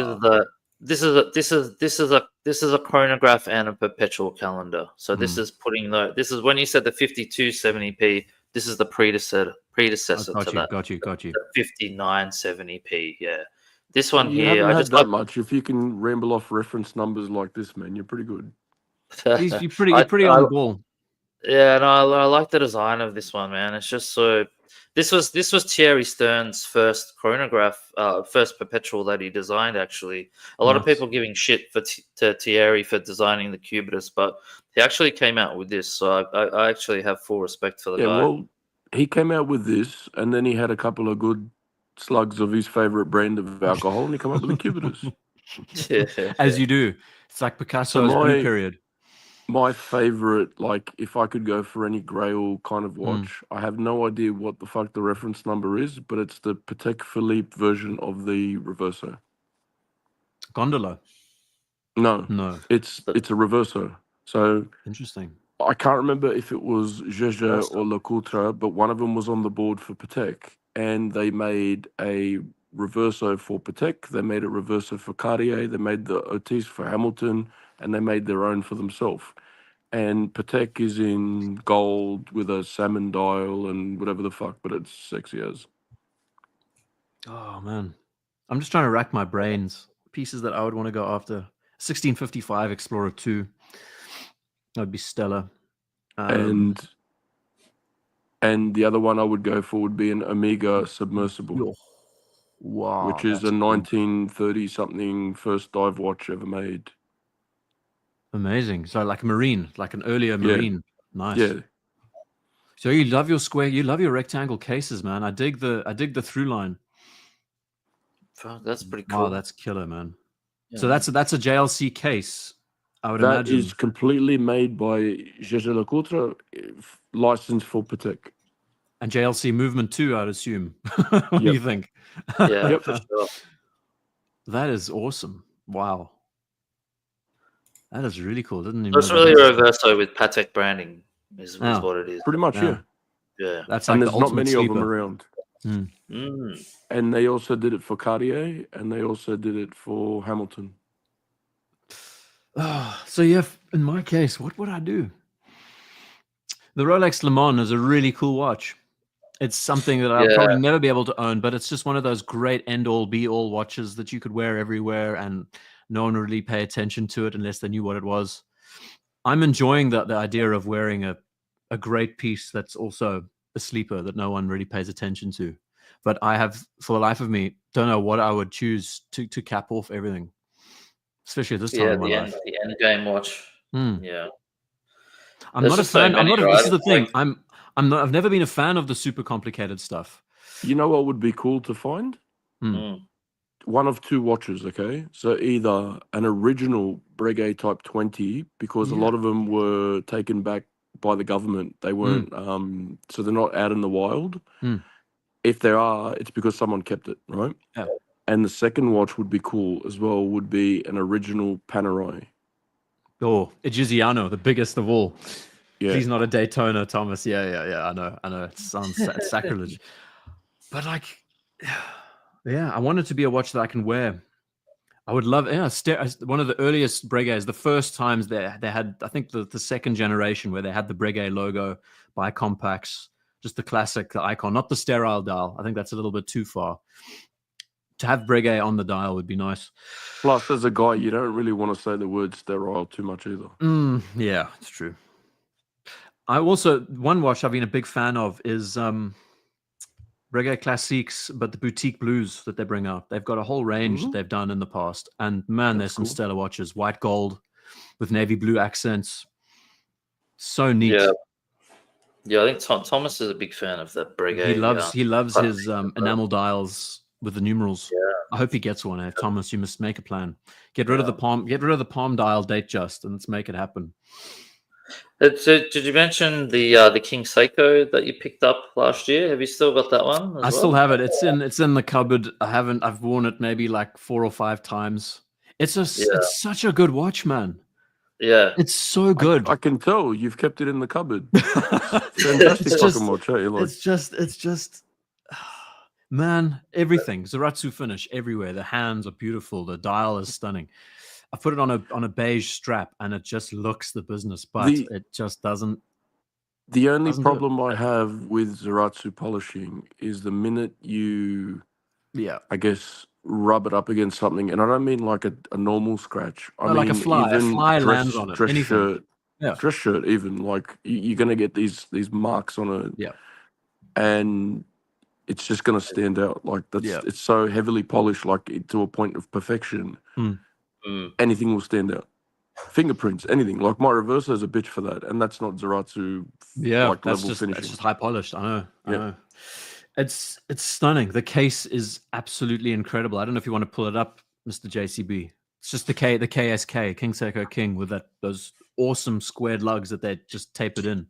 Huge facets on them. What color dial is it on this one? It's a silver dial, but it's and all is this the one where it had a red dial as well? Like it was a variant? No. This is the one, the reissue that they did of the original from. Because I know as much about Japanese watches as I know about Eskimos' diets, and like I have no fucking idea. Yeah, so this is the model. But I hate these generic photographs. No photographs do the watch justice. So that's the original. It reminds me of 50s Omega Seamaster fat lugs. And you're spot on. So the story is that they were in competition with the Swiss, big time, and they had to come up with something that would make a difference. And this is what they did. They brought these to Switzerland and they outperformed, not only like performance-wise, but finishing-wise, all the rest, outperformed all the big names. So they beat the Swiss at their own game with the dress watches. They fucked up Omega. They gave him a black eye.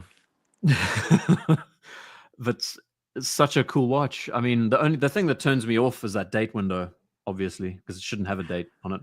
Yeah, but you know the 50 Seamaster, they had the 6 o'clock one. They called it the calendar. But you're right. It definitely speaks to like late 40s, early 50s Omega in a lot of ways. And it's a beautiful watch. You put that on a beige. I've got it on this beige calf skin strap, and it's just stunning, man.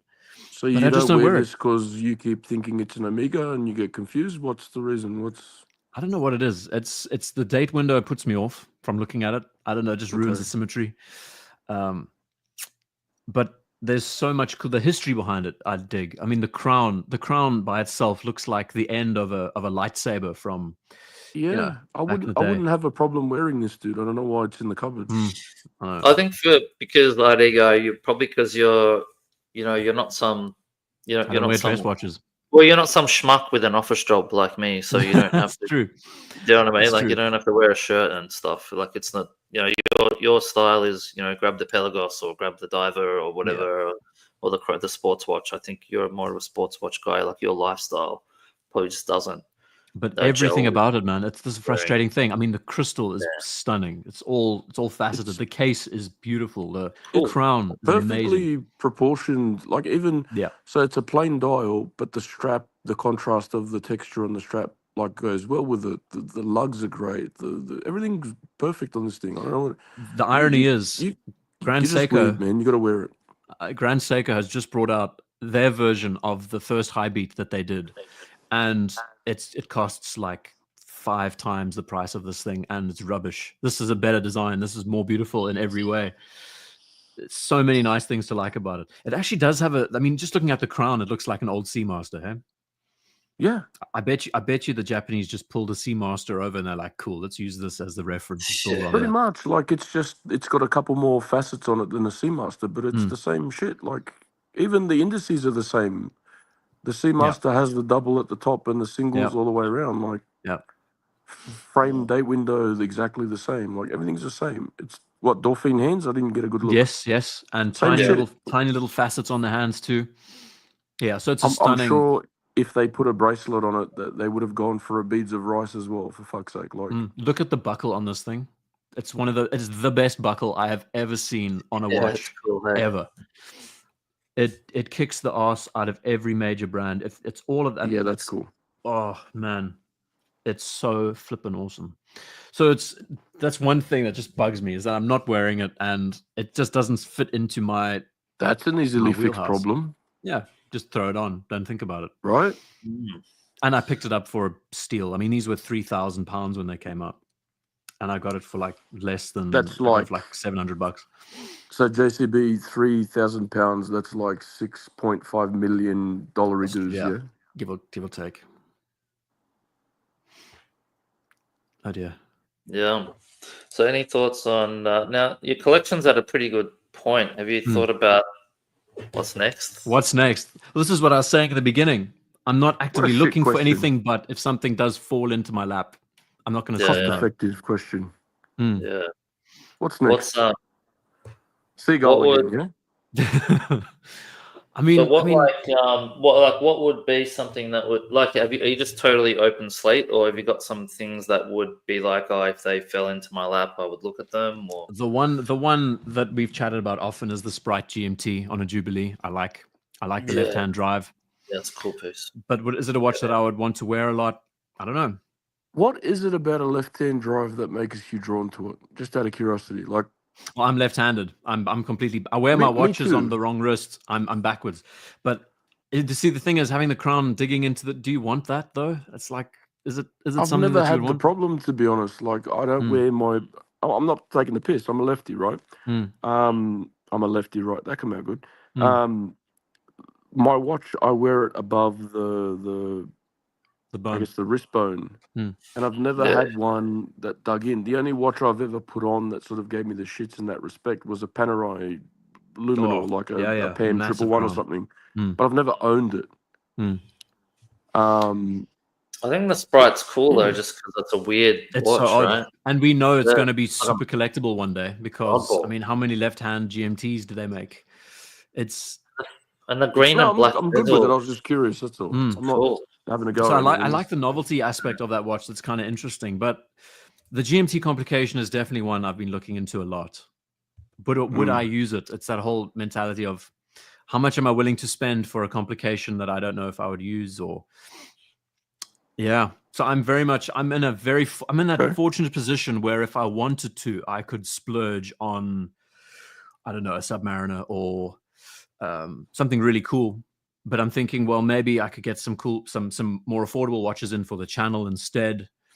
Look at, hopefully some brands bring out some good stuff this year, like Longines pulls finger and brings out a great heritage inspired piece, or maybe Tudor does the Black Bay even better this time around. I don't know.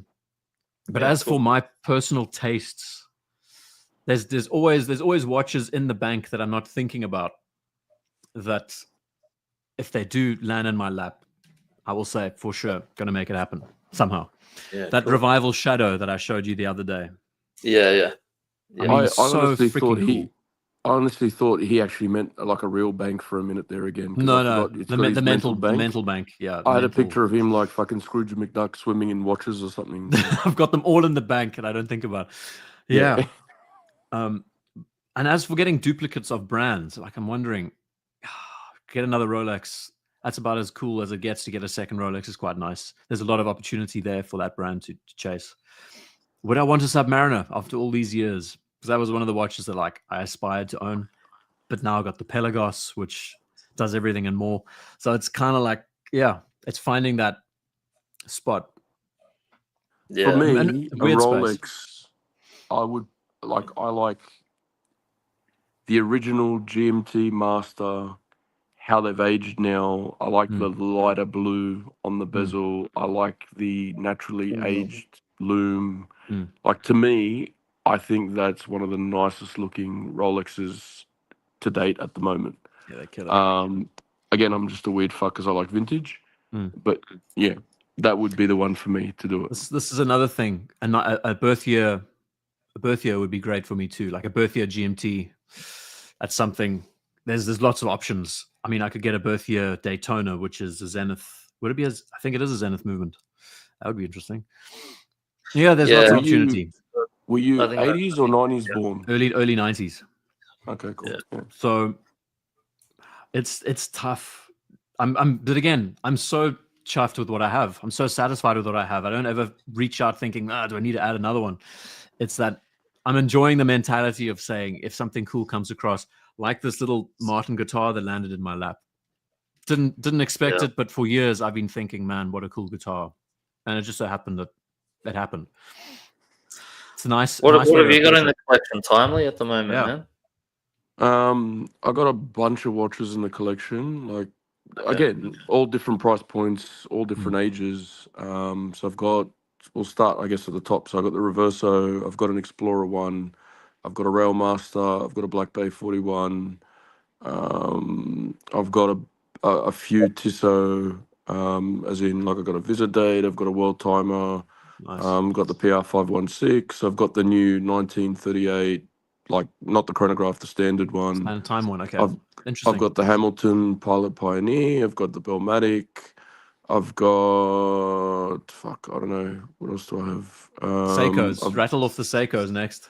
Well, I've got a Seiko diver, just a standard diver, Pepsi bezel. I've got the Bellmatic. I've got a 2020 Ortavia. I've got an Aqua Racer. I've got a vintage Longines dress watch. I've got a 1939 Tissot tank watch. I've got a 1953 Tissot Jumbo small seconds. I've got Benris 3065. Nice. What else have I got? There's more. I was just forgetting half of the shit I've got. You've got one or two pieces. Yeah. No, it's cool. It's good to have some good variety. I'm sure there's a picture of something here too. Man, I've got a solid gold Seamaster Genève from '69. Trying to I've find got this photo. a Seamaster Cosmic from '68. Just yeah. Hang on. Here's the watch picture here. What have I got? Oh man. Yeah, I went to. That was. I've got a 1959 Tudor. What's the reference? Was it 6394 or some shit like that? It's a mechanical wine Tudor. Mr. JCB. Let me see if I can. That was when I went through this red bar. Like there's the date 2022. Pretty much and, I was sitting next to this dude with this. I think that's a 1675, and yeah, such a great piece, man. Really, really nice watch. Let me see. I've got one Russian watch, and it's a Raketa Copernicus, black one, and that's it. That's a hell of a collection, man. Yeah. I've been for me collecting, I've been doing it for about, let's call it 8-9 years. But the money that I've used to buy them came out of buying and selling watches, not my wage or anything like that. That's the best, and that's the best thing. I mean, in the same way, I'm so fortunate that my hobby has been able to pay for itself, and it continues to. It's so rewarding in that way. Well, I'm not divorced because of it, so that's pretty good. That helps. Yeah. Oh man, JCB, I had one of the first vintage GMTs I had on was that exact reference, and it looked exactly like that too. I can't remember the story. I can't remember the story about. Oh, it was like Che Guevara's watch or something crazy. It was one of those like a pretty crazy story. I can't remember it though. It's been so long. Damn it, 2 years ago. It was like 2018 or something. Man, it was cool and it was so clean, absolutely stunning. And one of my big regrets is getting rid of my my Smith's W10. I've had so many of them, and I had a 69. Wow. I mean, let me pull it up. Like, how do I share screen? Oh god. Should be down the bottom. What made you get rid of it? Let's see if I can do this. Am I getting it right? Yep. Can you see that? I just got a little bit freaked out. I didn't want to damage it. It was so good. It was in such good nick. And I was like, no, man, don't do it. Can you see what's on the screen or not? No, you're right. Sell it and let someone else damage it instead. It was so. I mean, the dial was absolutely perfect. You need to enjoy these things, though. Like, I get your whole point. I totally understand. But if you can't enjoy them, what's the point in having them? Yeah, spot on. So it was. Oh man, it was a hell of a cool piece. I've had a few. I've been through a few. I've had a 67, 68. I've had about 4 all the years that they were made, and the 69 one was perfect, and I should have kept it. I think at that stage I just needed the funds too, for whatever reason. It happened. It happened at a very good time. It happened at a very good time in my life. I just lost my dad, and it was like, right, got to put some money down somewhere else and moving and But yeah, Madman is crashing. What's the time that side for you guys? Eh? I was going to say I'm probably going to call it a night for the show. At the moment, it's 1 o'clock in the morning. So we've been going for like 3 hours or something. Yeah. We'll leave it there, and maybe we'll catch up another time in the next couple of weeks and keep the banter going. But it was awesome to see you again, man, and to catch up and timely. Thanks for stopping by as well and for joining us. It was a good chat. I'm gonna just quickly before I go, I'm just gonna throw my email address in the studio, like just us. The private chat. Yeah, for sure. Because I don't have any details. Yeah, cool. Yeah, do that. I'll put mine in as well. Yeah, cool, man. No, but it's been great. It's nice. We haven't caught up in flipping months, years like this, just in a simple, easygoing live stream.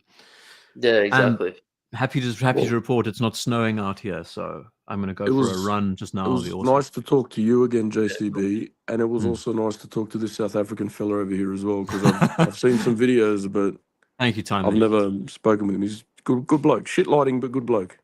Shit lighting. Pathetic. There you go, mate. Challenge for the next live. Have a spotlight right here in my face. Pretty much, yeah.